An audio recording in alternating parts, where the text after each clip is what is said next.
इस जगह पे क्यूआर करते हैं, ये रहा। तो हाँ, ये नीचे वाला जो वाली है अभी फाइल ड्राफ्ट जी ड्राफ्ट वाली नीचे वाली फाइल है, उसमें सामने करा थे।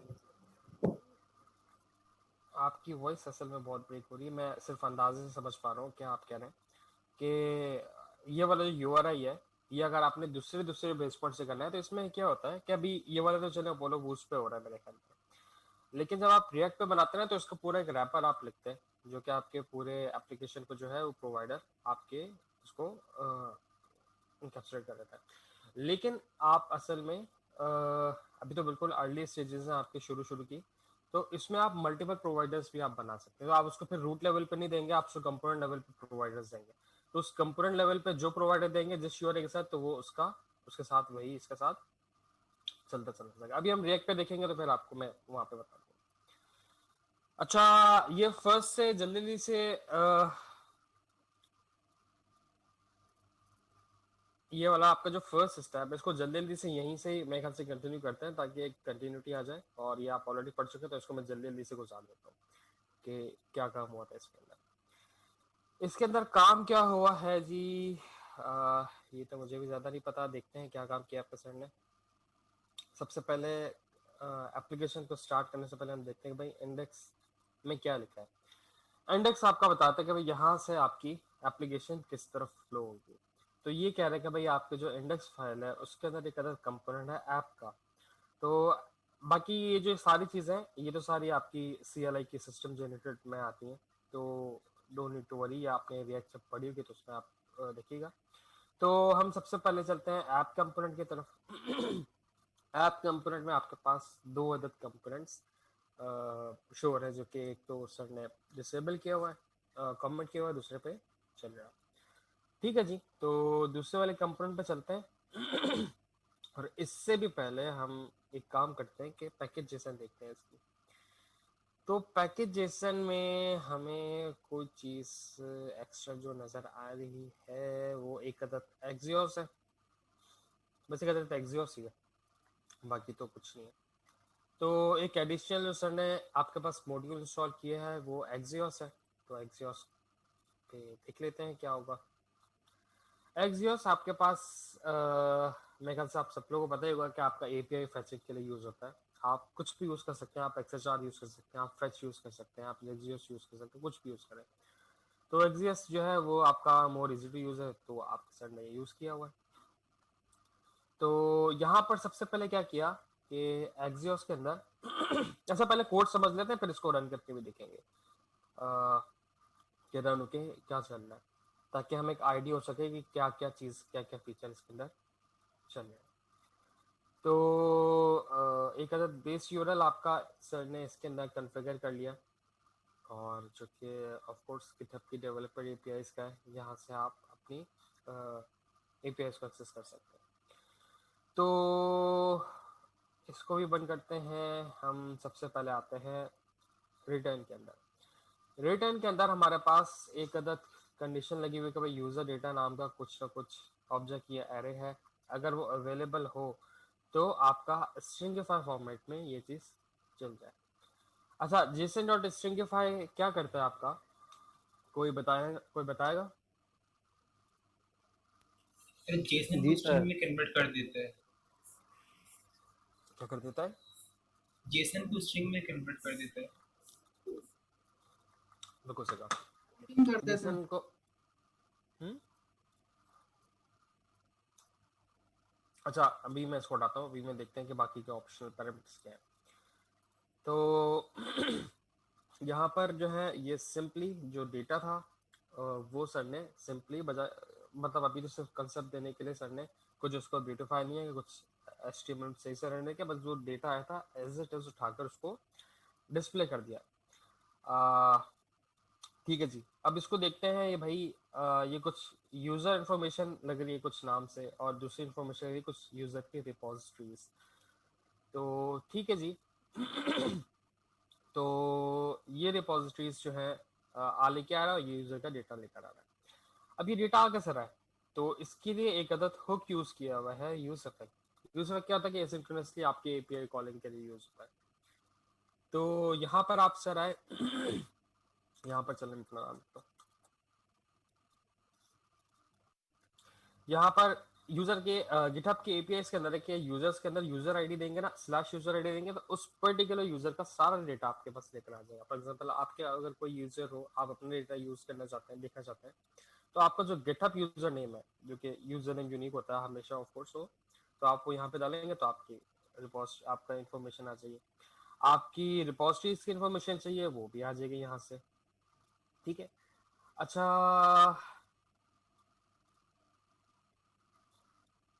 ठीक है जी।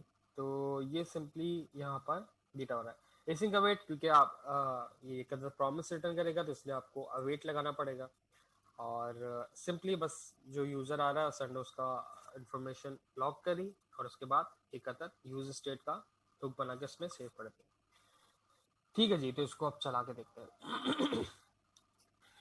पर ये साइड से लगा नहीं यार, राइट साइड पे ये शायद जो चैट स्क्रीन है वो ऑफ कर दो प्लीज। असल वो मैं ऑफ कर दूंगा ना, फिर अगर मेरी आवाज़ बंद हुई या कभी भी मसला हुआ तो मुझे पता ही नहीं चलेगा, आप लोग मैसेज करते रह जाएंगे। तो इसलिए मैंने बिल्कुल छोटी सी करके रखता हूँ। ओके सर, बिल्कुल। चले यहाँ स्टार्ट।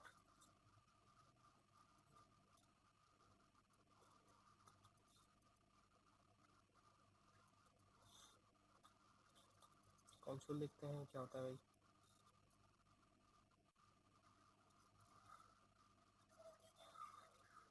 अच्छा जी, हमारे पास दो अदद नेटवर्क में, आप यहाँ पर आएंगे, F12 करेंगे, इंस्पेक्ट करेंगे और नेटवर्क टैब पे जाएंगे, तो आपको यहाँ पर दो अदद एपीआई रिक्वेस्ट नज़र आ रही है। एक नज़र आ रहा है भाई स्लैश मोहम्मद मोहसिन के नाम से और स्लैश रिपोज के नाम से चलिए, आप इस पर क्लिक करेंगे तो यहाँ पर आपके पास हेडर्स में आपकी जो भी इंफॉर्मेशन थी वो सारी चली गई। जो भी आपकी यहाँ पे चीज़ें थी, और इसके बाद जो है इसका रिस्पॉन्स जो है वो यहाँ पर इस तरीके से आ गया। एक रिपोजिटरीज की रिक्वेस्ट गई है और उसमें इतनी सारी रिपोजिटरीज मेरे पास आ गई है। ठीक है जी, मेरे ख्याल से लिमिट करते हैं, 30 नहीं है, बहुत ज़्यादा है। और ये सर ने यहाँ पे लॉक भी किया हुआ था तो लॉक भी मेरे पास आ गया। अच्छा, इसके 30 का लिमिट है। ऑफ कोर्स इसकी एपीआई के अंदर लिखा हुआ होगा कि आपकी लिमिट, अगर आप ज़्यादा रिपोजिटरी लेना चाहें तो वो भी इसके अंदर इम्प्लीमेंट होगा। सो वो तो खैर एपीआई की डॉक्यूमेंटेशन देखेंगे तो पता चलेगा, लेकिन अभी तो हमें सिर्फ एपीआई यूज़ करना है, तो हमारा काम यहाँ से चल रहा है। तो वापस इसको बंद करते हैं और हमारे पास यहाँ पर इस तरीके से दोनों चीज़ें आ गई। एक अदर आया हमारे पास यूज़र, फिर एक एचआर लगी हुई है और रिपोजिटरीज नेम। तो यहाँ पर देखते हैं हम, तो बिल्कुल सही है। अच्छा, यहाँ पर एक और ऑप्शन होता है जो कि ऑप्शनल पैरामीटर्स होता है। वो हम क्या करते हैं, एक होता है स्पेसिफायर। हमारे पास ये फिल्टर स्पेसिफायर होता है जो कि ऑप्शनल होता है। फॉर एग्जांपल आप अगर जेसन डॉट स्ट्रिंगिफाई की डॉक्यूमेंटेशन में देखें कि आप इस ऑब्जेक्ट को या एरे को स्ट्रिंग करते हुए आप इसको फिल्टर भी कर सकते हैं। भाई सिर्फ और सिर्फ ये चीज़ें स्ट्रिंग फॉर्मेट में हो, इसका टाइप जिसका ये हो, वो जिसकी वैल्यू कम हो ज़्यादा हो ये हो, तो पूरा फिल्टर कर सकते हैं। लेकिन अभी आपके पास बिल्कुल आप उसको दिखेगा, आपके पास स्ट्रिंगिफाई फॉर्मेट में ये चीज़ मिलेगा। दूसरा चीज़ होता है आपको स्पेसिफायर, कि आप इसमें स्पेसेस बताते हैं जो कि अप टू 10 तक होता है। इसमें आप क्या बताते हैं कि आपकी रीडेबिलिटी के लिए थोड़ी सी स्पेसेस वो छोड़ देगा। तो यहाँ पर आते हैं, तो देखें इसने दो स्पेसेस आपकी रीडेबिलिटी के लिए छोड़ दी, ताकि अब आपको अच्छी तरीके से ये सारे data more easy to read आपका बन जाए। तो ठीक है जी, ये तो थोड़ी सी एडिशनल नॉलेज से अबाउट जेसन डॉट स्ट्रिंगिफाई। तो मेरे पास ये सारी की सारी चीज़ें आ चुकी हैं। तो जहाँ तक किसी का कोई सवाल। अरे ये नल क्या कर रहा है? नल ये वो है, फिल्टर है, ये फिल्टर फंक्शन है। इसमें कह रहे हैं ना, जी जी। ये एक फिल्टर फंक्शन है। यहाँ पर एक अदर फंक्शन लेता है ये, जिसमें आप इसको बताते हैं कि भाई मेरे पास जो है क्या नाम है, कोई जो वैल्यू है, ये जो ऑब्जेक्ट में आ रहा है आपके पास, इसमें जो है वो कुछ चीज़ आपको फिल्टर करनी है। कि भाई फॉर एग्जांपल लेट सपोज के स्टार काउंट्स 2 से ज़्यादा हो, सिर्फ वही वही चीज़ें हैं। तो इसलिए आप इसको यहाँ पर आएगा और जेसन डॉट स्ट्रिंग फाइल लिखिएगा और ये डेवलपर मॉड्यूल आपकी डॉक्यूमेंटेशन आप पढ़ेगा। तो इसमें आपको यहाँ पर मिल जाएगा कहीं ना कहीं ये रहा रिप्लेसर फंक्शन, ये सब चीज़ आपको मिल जाएगी। तो जस्ट एडिशनल इंफॉर्मेशन या अपने पास बाद में देख सकते हैं कि इसको किस तरीके से फिल्टर फंक्शन या फिर स्पेसिफायर्स को आप इसको कर सकते हैं।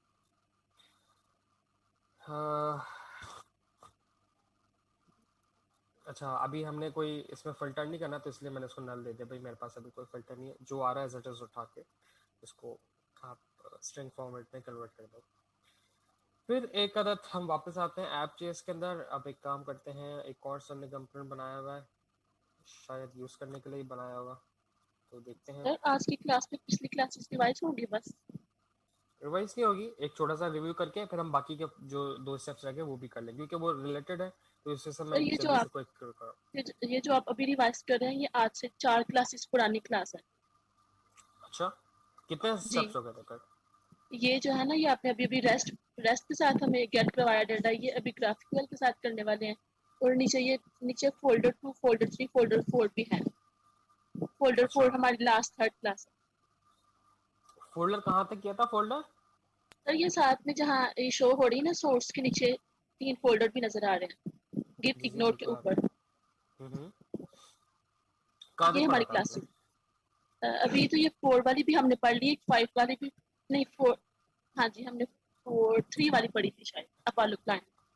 अच्छा अच्छा, चलिए ठीक है, अभी 1 तो खैर फिर ख़त्म ही हो गया, तो फिर इसको 1 को तो बिल्कुल ही ख़त्म करते हैं, इसमें है ही नहीं।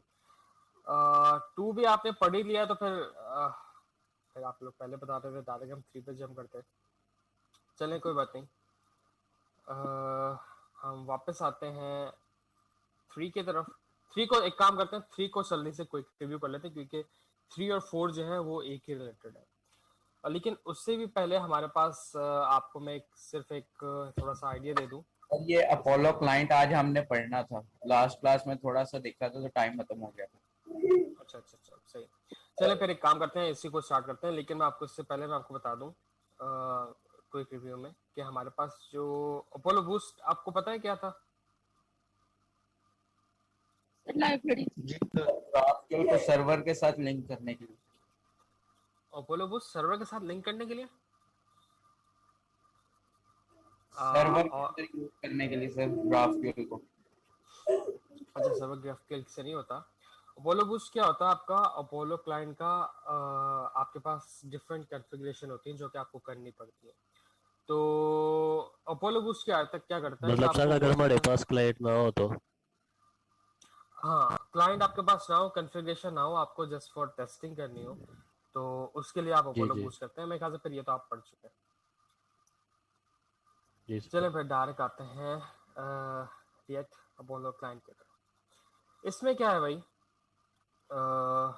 अपोलो क्लाइंट के अंदर क्या है भाई, सबसे पहले हम चलते हैं, इसका रिएक्ट क्लाइंट है और रिएक्ट क्लाइंट के बाद हम चलते हैं सोर्स के अंदर। सोर्स के अंदर इंडेक्स के अंदर ऐप.जेएस हो रहा होगा, ठीक है जी, हम ऐप.जेएस पे आ जाते हैं। तो ऐप.जेएस के अंदर क्या हो रहा है भाई, बहुत सारे काम हो रहे हैं। हमारे पास यहाँ पर बहुत सारी लाइब्रेरीज यूज़ हो रही है। पहले देखते हैं पैकेज जेसन में क्या क्या यूज़ हो रहा है। पैकेज जेसन में हमारे पास यहाँ पर जी अपोलो क्लाइंट हमारे पास एक लोड हो रहा है, ग्राफक्यूएल हमारे पास एक लोड हो रहा है, एडिशनल आपको करना पड़ेगा, और एक अदर सब्सक्रिप्शन जो कि ग्राफक्यूएल सब्सक्रिप्शन से आपके पास आएगी वो भी आपके पास लोड हो रहा है, ठीक है। अच्छा, ग्राफक्यूएल सब्सक्रिप्शंस क्या होती हैं जी?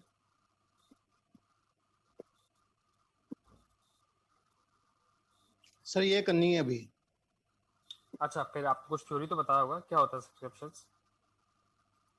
No idea sir. No idea. अच्छा, सर ने ये सब्सक्रिप्शंस में क्या, बनानी थी इस क्लास में सर। ठीक है ठीक है, अच्छा थ्योरी भी नहीं हुई थी, चलो ठीक है। तो अभी क्या करना है हमने कि हमारे पास जो सब्सक्रिप्शन, एक तो हमारे पास ग्राफिकल के मेनली 3 टाइप के ऑपरेशंस होते हैं, एक होता है क्यूरी, एक होता है म्यूटेशंस और एक होता है सब्सक्रिप्शंस। क्वेरी म्यूटेशंस तो आप लास्ट 2-4 क्लासों से पढ़ते आ रहे हैं, मुझे कुछ अंदाजा हो रहा है। एक थर्ड हमारे पास ऑपरेशन होता है जिसका नाम होता है ग्राफक्यूएल सब्सक्रिप्शंस। ग्राफक्यूएल सब्सक्रिप्शंस हमारे पास क्या होता है, हमारे पास ये चीज़ें, एक ऑपरेशन हमारे पास रियल टाइम डेटा के लिए यूज होता है। ये हमारे पास एक इंटरनल एक पबसब का मॉड्यूल यूज करता है, जो कि बहुत सारी डिफरेंट लैंग्वेजेस में भी हमारे पास अवेलेबल होता है। पबसब मतलब पब्लिशर एंड सब्सक्रिप्शन, तो उसका ये शॉर्ट फॉर्म होता है। ये चीज़ हमारे पास होता है लाइव डेटा के लिए। फॉर एग्जांपल, आपने व्हाट्सएप पे कोई एप्लीकेशन है, व्हाट्सएप समझिए, आप चैटिंग ऐप समझिए, आपने यहाँ से कोई भी एसएमएस, आपने एक टेक्स्ट आपने एक सेंड किया, तो अगले को फौरन ही नोटिफिकेशन मिलेगा कि भाई दूसरे बंदे ने कोई नोटिफिकेशन लेके आप चेक कर लो। फिर दूसरे ने आपको रिस्पॉन्स किया, फौरन ही आपके पास रिंग होगा कि भाई आपके पास कॉल। ये क्या है, लाइव कम्युनिकेशन है आपके पास, लाइव चैटिंग जो है, ये वाली चीज़ें हमारे पास जो काम करने, या फिर हमारे पास और भी बहुत सारे रियल टाइम मॉड्यूल्स होते हैं। कोई एक स्टॉक एक्सचेंज की कुछ ऐप हो सकती है, कोई क्रिप्टो करेंसी की कोई ऐप हो सकती है, जहाँ पे आपके जो रेट्स है वो कंटिन्यूसली रिवाइज होते रहते हैं और यूज़र को बताना पड़ता है भाई ये चीज़ आपके पास चल रहा है। आपकी सब्सक्रिप्शंस की जो है ये ग्राफ के लिए निकाला रियल टाइम एप्लीकेशन का सब्सक्रिप्शन, लेकिन असल में ये कॉन्सेप्ट बहुत ही पुराना है। आप अगर इससे भी पहले आप बात करें तो हम ये काम वेब में इससे पहले वेब सॉकेट्स के जरिए करते थे। वेब सॉकेट्स होता था, या फिर आपके सॉकेट्स के इम्प्लीमेंटेशन आपके सॉकेट आयो से भी होती थी, तो ये वाली चीज़ें आप करते थे सॉकेट से। लेकिन जो खुद से सॉकेट्स की इम्प्लीमेंटेशन होती थी वो बहुत ही ज़्यादा डिटेल्ड, बहुत ज़्यादा डर्टी और मैसी टू मैनेज होती थी। तो ग्राफक्यूएल ने इसका बहुत आसान सा सोल्यूशन निकाला और बहुत साफ सुथरा सा इसने हमें सर्विस प्रोवाइड की, जिसका नाम था सब्सक्रिप्शन। तो सब्सक्रिप्शन हमारे पास अभी कुछ रियल टाइम डेटा के लिए हम इसको यूज़ करेंगे। तो इस सबसे पहले हम चलते हैं रिएक्ट अपोलो क्लाइड। मेरे ख्याल से आपने अभी तक पढ़ा नहीं है। अपोलो क्लाइड से पहले आपने अपोलो बूस्ट पढ़ा है, वो वही काम करता है, लेकिन जो उतने सारे सेटअप आपने सिर्फ टेस्टिंग के लिए आप नहीं करना चाहते, तो इसलिए आप बूस्ट से आप वो कर देते हैं। लेकिन आपको real time in the end तो आपको क्लाइंट यूज़ करना ही पड़ता है, कोई भी आपका फ्रंट एंड, तो इसलिए फिर आपको यहाँ पर अपोलो क्लाइंट की थोड़ी सी कॉन्फ़िगरेशन करनी पड़ेगी। तो यहाँ पर हम सबसे पहले आते हैं, एक अदद कुछ मॉड्यूल्स आपके लोड हो रहे हैं, कुछ क्यूरीज लोड हो रही हैं। और हमें इसके देखिए क्यूरीज index.js में भी काफी चीजें हैं, वो भी देखें।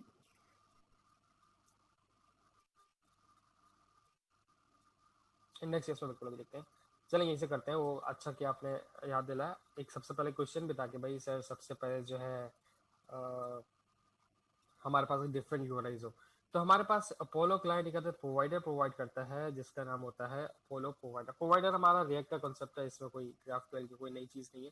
वो आपके पूरे के पूरे एप्लीकेशन को एक रैप कर देता है आपके कस्टम कंपोनेंट के अंदर। ये एक प्रॉप लेता है जिसका नाम होता है क्लाइंट। क्लाइंट के अंदर आप इसको सारी डिटेल्स देते हैं, और ये वो सारी डिटेल्स होती हैं जो कि यूआरआई डिटेल्स होती हैं। तो सबसे पहले प्रोवाइडर को आपने रैप किया आपके रूट कंपोनेंट को, और इसको एक प्रॉप पास किया। सबसे पहले इसके प्रॉप को देखते हैं, बाकी तो सब कुछ सिस्टम टेम्पलेट जनरेटर है। अपोलो क्लाइंट में क्या हो रहा है भाई, आपके पास यहाँ पर जो भी चीज़ें सेटअप है वो सारी हुई भी है। आपने कुछ मॉड्यूल आपने इंस्टॉल किए जो कि सॉरी इंपोर्ट किए, एक जो कि वेब सॉकेट की इम्प्लीमेंटेशन है इसके अंदर, जो कि सिर्फ और सिर्फ ये, अच्छा ये कोड जो है आपको खुद से याद नहीं करना, कुछ नहीं करना। आप सिंपली जब आप जाएंगे अपोलो क्लाइंट पे,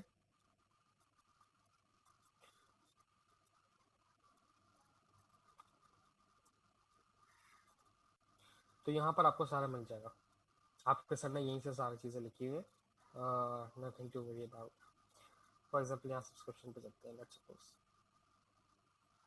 तो ये जो सारी जो आपको चीज़ें मिलेंगी, ये सारी डिटेल सर ने यहीं से उठा के एक अपनी एप्लीकेशन बनाई हुई है।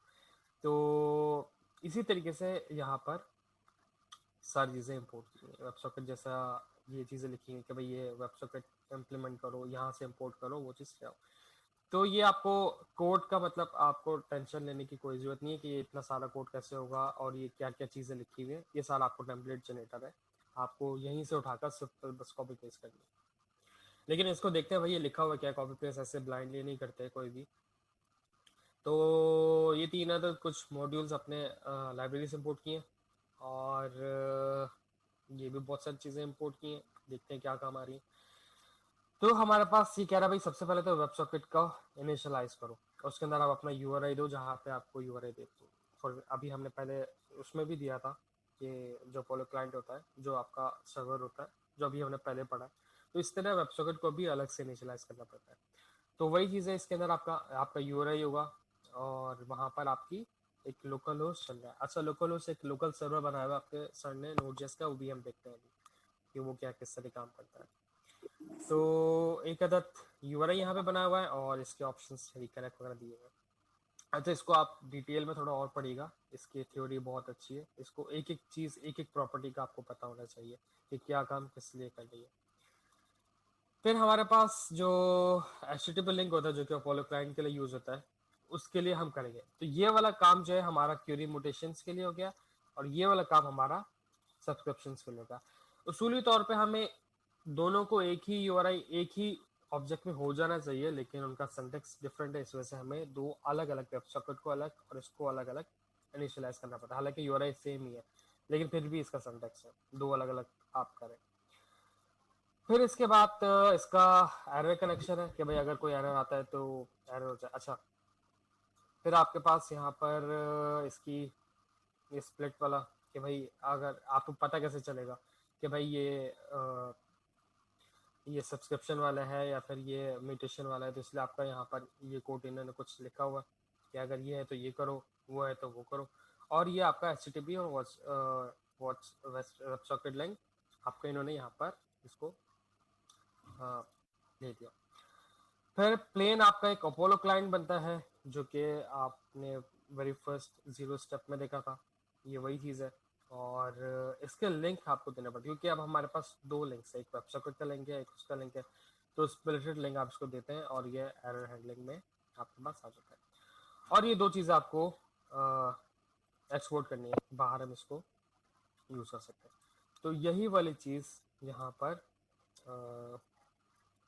दोनों इम्पोर्ट हो रही हैं, प्रोवाइडर और आपका क्लाइंट प्रॉप।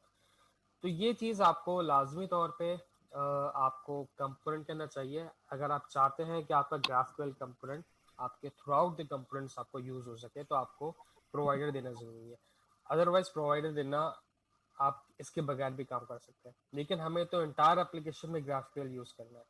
जहाँ कोई भी हम अभी तो सिर्फ एक ही कंपोनेंट बना हुआ है, अगर हम बहुत सारे और कंपोनेंट बनाएं तो हम इजीली बस हमने सिर्फ उसका हुक कॉल करना है और ग्राफक्यूएल क्यूरी म्यूटेशन हम उसको कॉल कर सकते हैं।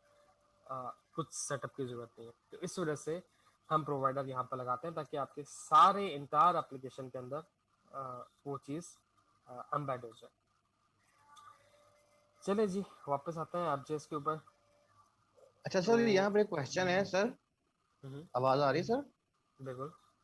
सर, जो अभी आपने index.js खोली थी जहाँ पर हम प्रोवाइडर प्रोवाइड कर रहे हैं क्लाइंट का, अपोलो का, अगर इसी केस में अगर हमारे पास रिडक्स भी हम यूज कर रहे हो, तो फिर जो रिडक्स का प्रोवाइडर होगा फिर वो हम उसके अंदर अपोलो के अंदर देंगे इसको?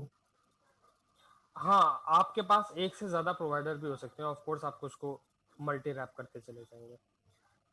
तो ठीक होगा सर। फॉर एग्जांपल आपने रिडक्स की तो खैर ऑप्शनल है। अगर आपने कोई और material UI for example use करनी है, अगर आपने देखा होगा, आपने मटेरियल यूआई जब रिएक्ट आपने पढ़ी होगी, तो वो भी आपको एक अदर प्रोवाइडर लेती है। बहुत सारी एप्लीकेशंस होती हैं वो अपने आप को एक प्रोवाइडर के अंदर रैप करती हैं।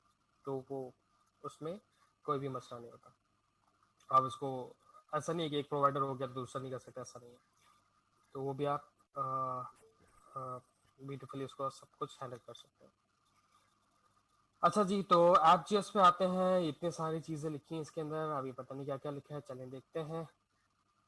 तो ये दो चीज़ें तो आपकी एप्लीकेशन से आ गई। सर ने एक काम ये किया है कि मैं यहाँ पर ये देख रहा था कि आपकी चीज़ों को अलग अलग ब्रेक कर दिया है। क्योंकि अभी फर्स्ट वाले में क्या था, अगर मैं आपको फर्स्ट वाला दिखाऊं, इसका AppJS क्या था, GraphQL JS। तो ग्राफक्यूएल जेएस में इसमें क्या था कि आपके पास सेटअप भी इसी जगह पे हो रहा था, अव्वल तो यहाँ अपोलो क्लाइंट यूज ही नहीं हो रहा। यहाँ पर जो है आपने सिंपली बस इसको जो सेटअप था आपके एक्सियोस का वो भी आपने किया यहाँ पर, फिर आपने क्यूरी भी इसी पेज पर लिख दी, फिर आपने उसका रिजॉल्वर फंक्शन भी यहीं पर ही लिखा, और फिर आपने इसको यूज भी आपने यहीं पर ही किया। ये फर्स्ट वाले में आपने जो किया था, लेकिन ये बिल्कुल भी अच्छा तरीका नहीं है। आप जरूरी नहीं है कि एक पेज के ऊपर एक कंपोनेंट के ऊपर एक ही क्यूरी हो, बहुत सारी भी हो सकती है, 8-10 क्यूरीज भी हो सकती है। तो ये तो देखिए अभी सिर्फ और सिर्फ एक क्यूरी लिखी हुई है मेरे ख्याल में, हाँ एक ही क्यूरी लिखी हुई है, और ये 10-15 लाइन का कुछ कमेंट हुआ है। तो 90 फॉर एग्जांपल लिखे 70 लाइंस का एक कंपोनेंट बन गया, कुछ भी नहीं है इसके अंदर, एम्प्टी है, अभी तो डिफ पे यूआई भी नहीं बनी है। तो इस वजह से ये चीज़ बिल्कुल भी रिकमेंड नहीं होती। आप इस अपनी चीज़ को स्प्लिट कर देते हैं, क्यूरीज अलग, म्यूटेशन अलग, रिजॉल्वर अलग, उसके और दूसरी चीज़ें अलग, कॉन्फ़िगरेशन अलग। तो सर ने आपकी हर चीज़ यहाँ पर ब्रेक कर दी है। सबसे पहले इसका इंडेक्स पेज पर आते हैं, तो ये क्या कर रहा है भाई कि आपकी जितनी भी फाइल्स हैं जो कि इस फोल्डर के अंदर है, इन सबको इंडेक्स से आके एक्सपोर्ट कर रहा है। फॉर एग्जाम्पल अगर अब आपको कोई भी फाइल अगर इंपोर्ट करनी होगी तो बस आप ग्राफक्यूएल के इंडेक्स से आके इंपोर्ट करेंगे, आपको इस फाइल के अंदर जाके इंपोर्ट करने की जरूरत नहीं है।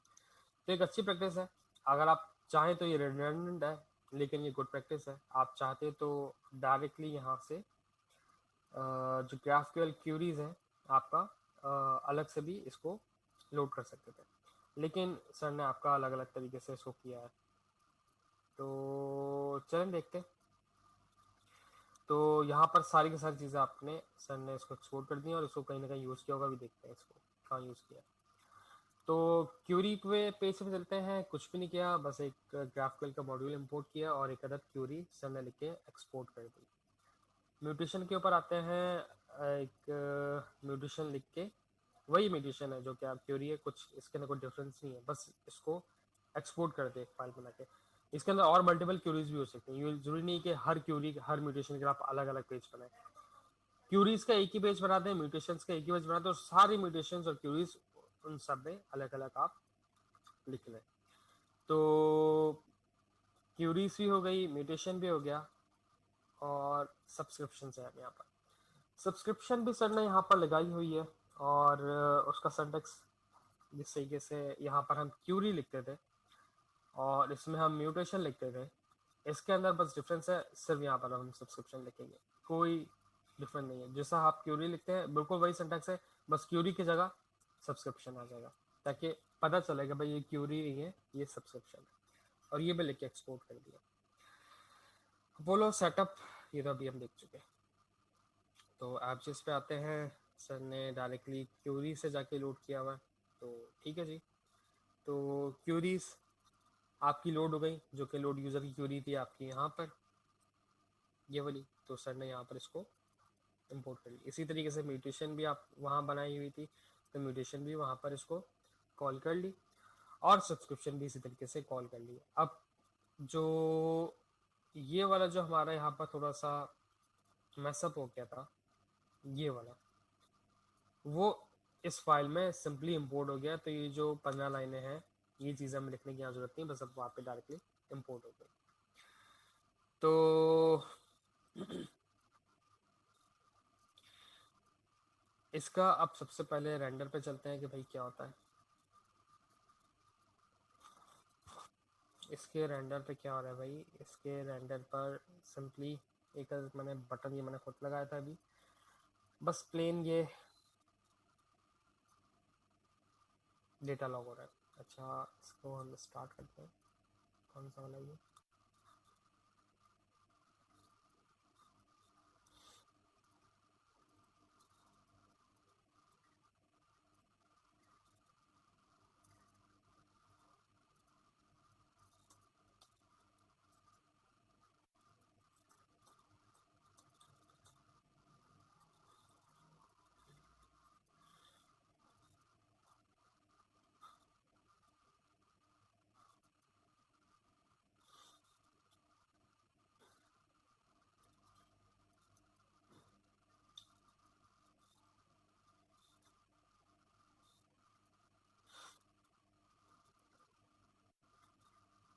अच्छा भी एरर आ रहा है, वो एरर क्यों आ रहा है?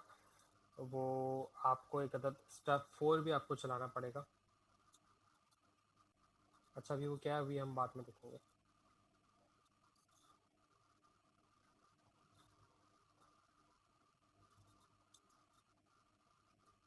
पहले सिंपली इसको चला देते हैं।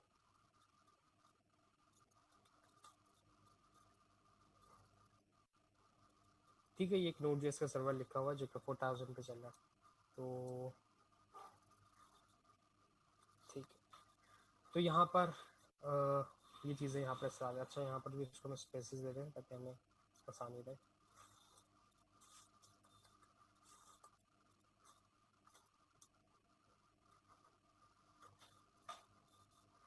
इसकी CSS बंद कर देते हैं, कहीं CSS अलाइन हो रही है। ये रहा। ठीक है जी, तो यहाँ पर हमारे पास एक एरे आ गई गेट यूज़र की, और इसमें 3 एरर यूज़र्स की आ गए। और तो इस तरीके से ये चीज़ चल रही है। अब ये चल कैसा रहा है इसका कोड देखते हैं। ऐप चेस पे हम आए और ये सारी चीज़ें अभी इसको कमेंट कर देते हैं। अच्छा एक सेकेंड,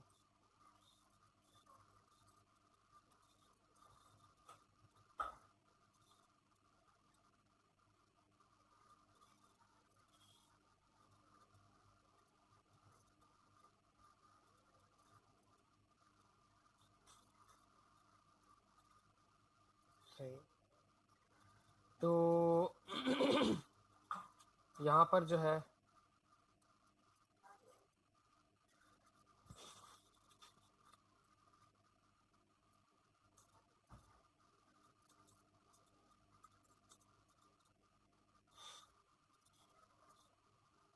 सही, ठीक है। तो इसका कोड देखते हैं भाई यहाँ पर क्या चल रहा है। और इसमें सर ने मुझे ज़्यादा इसमें आप लोग का एक काम भी रखा हुआ है, चलिए पहले ही करते हैं फिर बताते हैं मैं क्या करता हूँ। तो इसको पहले बंद करते हैं, पहले हम प्लेन वाला देखते हैं कि यहाँ पर क्या चल रहा है। तो सिंपल बस डेटा लॉग हो रहा है जो कि स्ट्रिंग फॉर्मेट में हो रहा है। और हम यहाँ पर आते हैं, यहाँ पर क्या हो रहा है भाई कि एक अदद क्यूरी म्यूटेशन हमारे पास यूज़ हो रही है जो कि क्रिएट यूज़र का हो रहा है। म्यूटेशन आई कहाँ से यहाँ से आएगी, तो यहाँ पर एक अदद म्यूटेशन कॉल हो रहा है जो कि एट यूज़र फंक्शन से एक्सपोज हो रहा है। और इस एट यूज़र के अंदर जो म्यूटेशन कॉल हो रहा है वो क्रिएट यूज़र के नाम से हो रहा है जो कि यहाँ से आया, और वेरिएबल्स ये दे रहा है, मैंने इसका नाम ऐसे ही ब्लाइंडली लिख दिया। तो ये 3 चीज़ें ये म्यूटेशन ले रहे दिखते हैं जाके, नेम, एज, स्ट्रिंग और मेरिट बूलियन। ठीक है, तो ये 3 चीज़ें मैंने इसको यहाँ पे वेरिएबल्स में पास कर दी। फिर यहाँ पर आते हैं, इसको ओपन कर देते हैं, इस जगह पर। तो यहाँ क्या हो रहा है भाई, यहाँ पर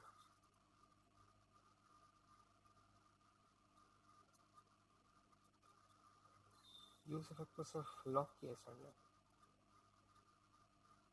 चलें देखते हैं। तो यहाँ पर क्या हो रहा है भाई, यहाँ पर आपने सिंपली बस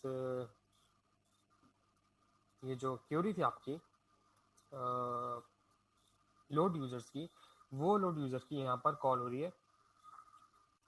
क्यों लिखा है,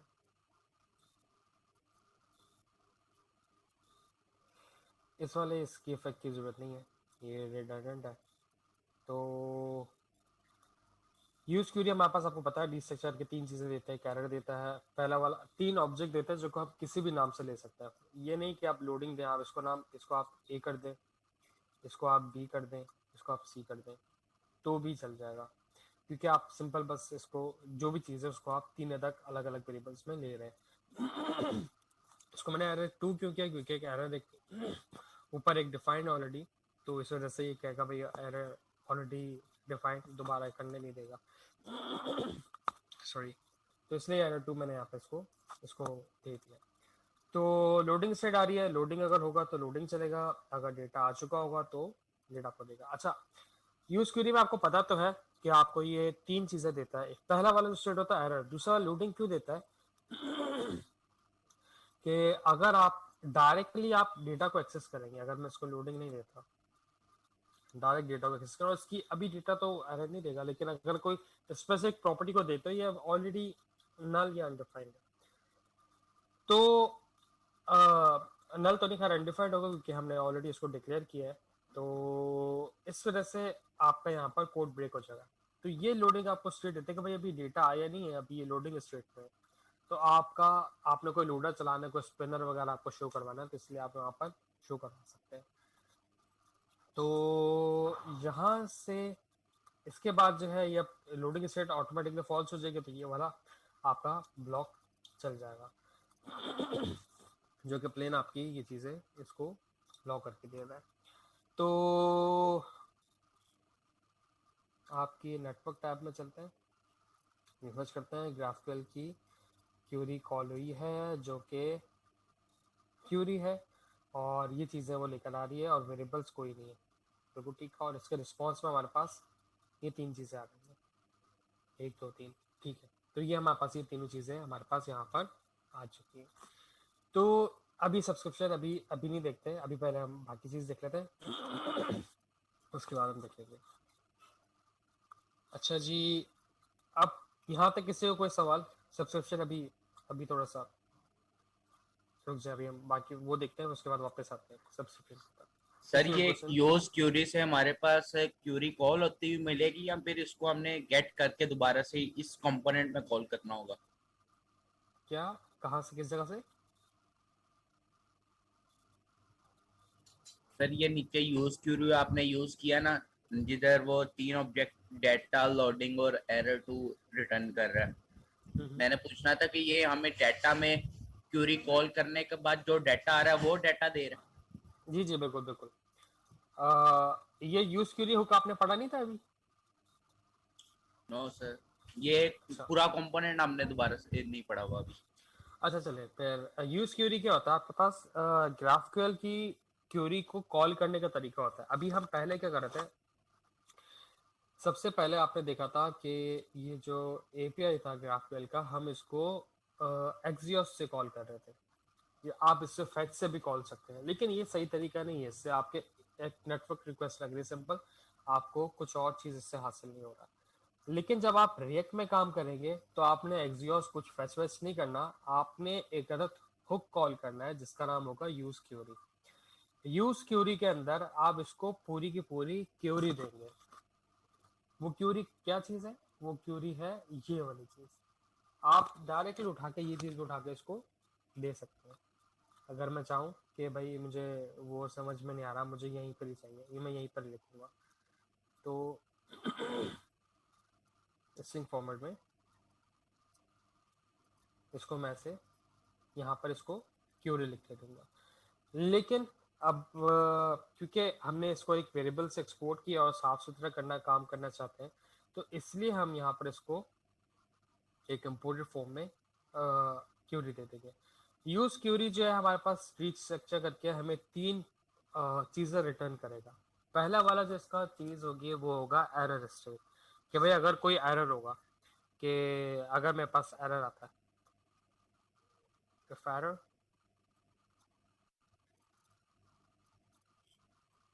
return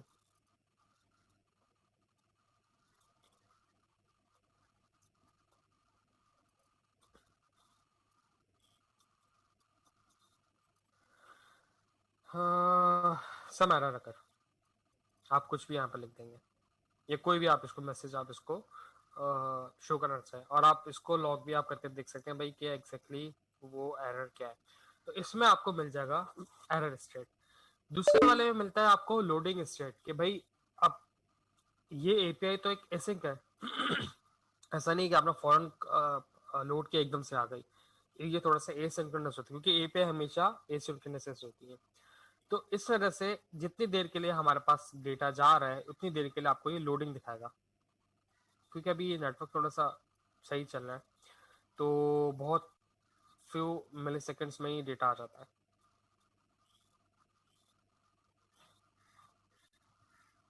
9 मिली सेकेंड्स में ही हमारे पास डेटा आ रहा है। इस वजह से हमें लोडिंग बिल्कुल ही, रेंडरिंग में पेज में टाइम लग रहा है, लेकिन एपीआई में बहुत ही कम लग रहा है, तो इस वजह से हमें ज़्यादा देर शो भी नहीं हो रहा। तो हमें अब कोई ज़्यादा डेटा है, कोई नेटवर्क स्लो होता है, तो हमें यूज़र को हमें दिखाना पड़ता है ना कुछ कि भाई कुछ ना कुछ प्रोग्रेस हो रही है, कुछ स्पिनर चल रहा है, कुछ लोडर रोडर चल रहा है। तो इस चीज़ को हम लोडिंग स्टेट से मेंटेन कर सकते हैं। ये जब भी होगी तो ये लोडिंग स्टेट ट्रू होगी, जब भी डेटा चल रहा होगा, और जैसे ही डेटा आ जाएगा ये ऑटोमेटिकली अपने आप को फॉल्स कर देगा कि भाई अब मेरे पास डेटा नहीं है। अब वो दोनों कंडीशन में हो सकता है, कोई एरर आके फॉल्स हुआ है या फिर सक्सेस आके फॉल्स हुआ है, दोनों कंडीशन में ये फॉल्स हो जाएगा, तो ये वाला ब्लॉक आपका नहीं चलेगा। तीसरी वाली कंडीशन में चलेगा आपका डेटा, कि भाई जो भी ये क्यूरी इन रिटर्न हमें देगी, जो कि हमने यहाँ पर देखा था।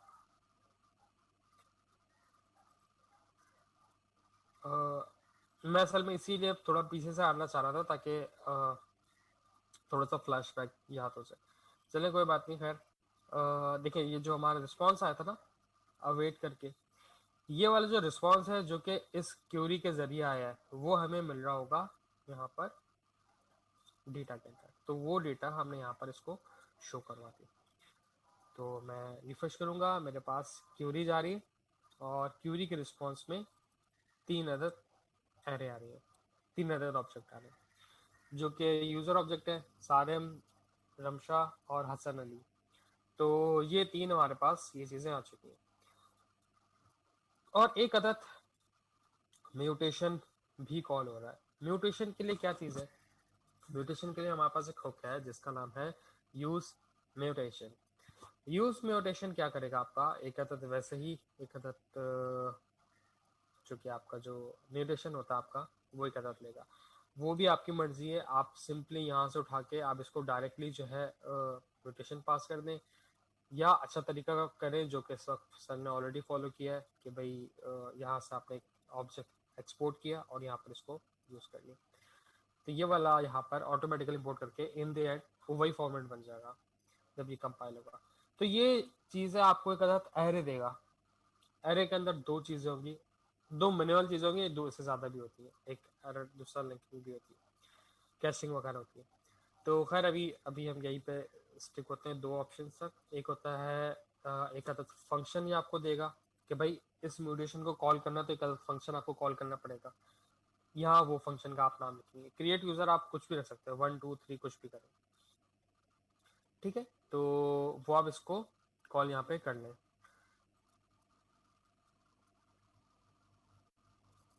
अच्छा मेरी आवाज़ तो आ रही है ना आप लोगों को? जी जी सर, आवाज आपकी आ रही है सर। यहाँ पर क्लियर आ क्वेश्चन पूछ रहे रही है। बहुत हल्की आ रही है आवाज़, मैंने तो चेंज नहीं की। सर क्लियर आवाज आ रही है, सही आवाज आ रही है। चलिए ठीक है, थैंक यू। अच्छा सही है। सर, यहाँ पर तो जो यूज म्यूटेशन हम यूज कर रहे हैं यूजर को क्रिएट करने के लिए, तो सर हमारे पास तो यूजर अगेन अगेन चेंज होता रहेगा, तो फिर यहाँ पर जो वैल्यू स्टैटिक दी हुई है, वेरिएबल स्टैटिक हमने हाँ, लगाए हुए हैं, तो यहाँ पर हम डायनामिक कैसे करेंगे फिर? डायनामिक आप इस तरह कर सकते हैं कि यूज़र जो है आप इसको यूज़र नेम यहाँ से ले लें। तो ठीक एक है, यूजर आर्गुमेंट आप ले नेम। लें, तो आर्गुमेंट आपको, अच्छा एज भी आप लेंगे, ज़ाहिर सी बात है मैरिट का जो बूलियन है वो भी आप लेंगे। डेफिनेटली वो यहाँ पे तो लेंगे हम, ठीक। बिल्कुल, तो यहाँ से आपने लिया एक फंक्शन जो कि आपने अपना खुद से बनाया, ये वाला फंक्शन नहीं है, ये आप ऑन क्लिक का फंक्शन बनाते ना बटन के लिए, जी जी सर। तो ये वो फंक्शन बना रहा है उस टाइम के लिए कि भाई मेरे पास जब मैं ऑन क्लिक पर लगाऊंगा तो ऐड यूज़र हैंडल लिख के चले, सॉरी, ताकि आपको पता चले कि भाई ये म्यूटेशन वाला फंक्शन नहीं है, ये आपके बटन का हैंडलर है।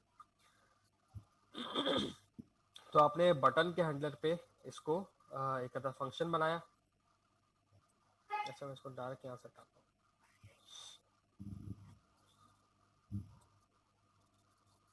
ये देखिए प्लेन एक फंक्शन है, कुछ नहीं जो होता है, और ये वाला फंक्शन इम्प्लीमेंट करना है इस फंक्शन के अंदर। तो इस फंक्शन के अंदर ये वाला क्रिएट यूज़र हम कॉल करते हैं, और ये एक अदद ऑब्जेक्ट लेगा। ऑब्जेक्ट के अंदर वेरिएबल्स होते हैं जो इसका सिंटैक्स है, आप इसको चेंज नहीं कर सकते। एक ऑब्जेक्ट होगा, ऑब्जेक्ट के अंदर वेरिएबल्स होंगे और वेरिएबल्स के अंदर इस म्यूटेशन के जितनी जितनी चीज़ें होंगी वो आप देंगे। ये हमें कहाँ से पता चल रहा है? ये हमें म्यूटेशन से पता चल रहा है। इसके अंदर भाई आपको पता है कि जो म्यूटेशन हम लिखते हैं तो पहले वाले में हम डिक्लेरेशन करते हैं, तो दूसरे वाला में हम इसको यूज़ करते हैं क्योंकि म्यूटेशन के नाम से होता है। हम डिक्लेयर करें भाई एक नेम नाम का होगा जिसकी वैल्यू स्ट्रिंग होगी और वो मैंडेटरी होगा, लाजमी लाजमी आएगा, ऑप्शनल नहीं है। इसका मतलब होता है कि मैंडेटरी है, नेसेसरी है, ये रिक्वायर्ड फील्ड है। दूसरा होगा एज नाम का एक वेरिएबल होगा जिसकी वैल्यू होगी इंटीजर, टाइप होगी इंटीजर सॉरी। एक बूलियन मैरिट का एक फ्लैग होगा जिसकी भी टाइप होगी बूलियन। तो नेम, एज और मैरिट आपको वही चीज़ें यहाँ पे देनी पड़ेंगी। अगर आप इसमें कुछ भी चेंज करेंगे तो आपके पास एरर आ जाएगा। देखो फॉर एग्जाम्पल मैंने नेम 1 कर दिया,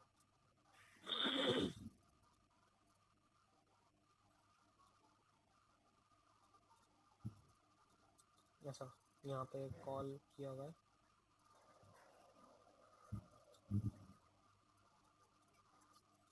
ठीक है भाई। अब मैं इसको क्लिक कर रहा हूँ ना तो मेरे पास ये एरर आएगा।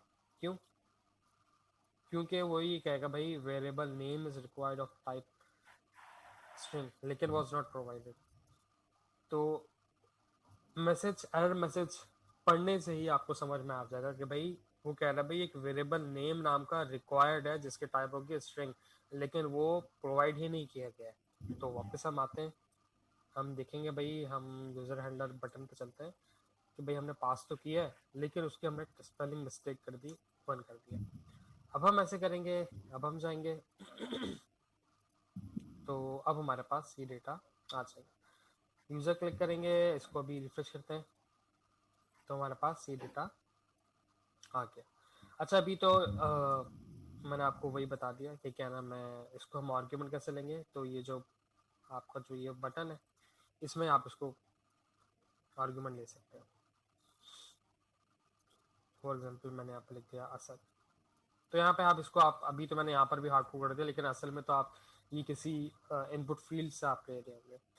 तो इसलिए अभी हमें यूआई बनाने का तो अभी वो है नहीं मोटर, तो इसलिए आप इसको यहाँ पे किसी 3 आप इनपुट फील्ड्स देंगे, उनकी वैल्यूज़ को आप सेट करेंगे और उनकी वैल्यूज़ को फिर गेट करके स्टेट में गेट करके यहाँ पर इसको पास कर देंगे। इस तरीके से आपका ये वाला जो म्यूटेशन है वो आपका कॉल हो जाएगा सक्सेसफुली। और जैसा मैंने आपको बताया कि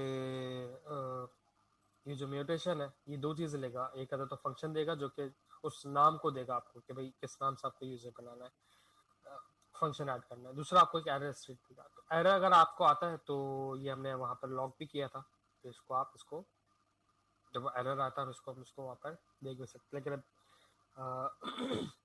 इसको हमने सब लॉग किया है लेकिन हैंडल कुछ नहीं किया। तो ये था जी थोड़ी सी म्यूटेशन की कहानी। तो कोई सवाल यहाँ तक? अच्छा सर, यहाँ पर एक क्वेश्चन है। जी जी सर। सर जहाँ पर अभी आपने बताया कि वहां पर हम अपने स्टेट की वैल्यू को पास करेंगे ऑन क्लिक के ऊपर, तो सर वहां तो हमने आपने हार्ड कोड की है ना, नेम हार्ड कोड किया है, लेकिन हम वहां पर हमारे पास जैसे ये म्यूटेशन के अंदर हमारे पास 3 नेम, एज और मैरिज आ रहा है, तो फिर हम यहाँ पे 3 वेरिएबल पास करेंगे ऑफ कोर्स एड यूजर अब हैंडलर। यहाँ बिल्कुल यहाँ पर आपने पास किया और अभी मैंने फिर यहाँ पे हार्ड कोड पास कर दिया लेकिन आप ये स्टेट से देंगे किसी, ये स्टेट से लेंगे, यहाँ पे ठीक है। हाँ। और यहाँ पर आप 3 चीज़ें इसको पास कर देंगे, यूजर एज और इस बारे में, ठीक है। तो आप ये आर्गुमेंट्स आप यहाँ पर आप पास कर दें इसको,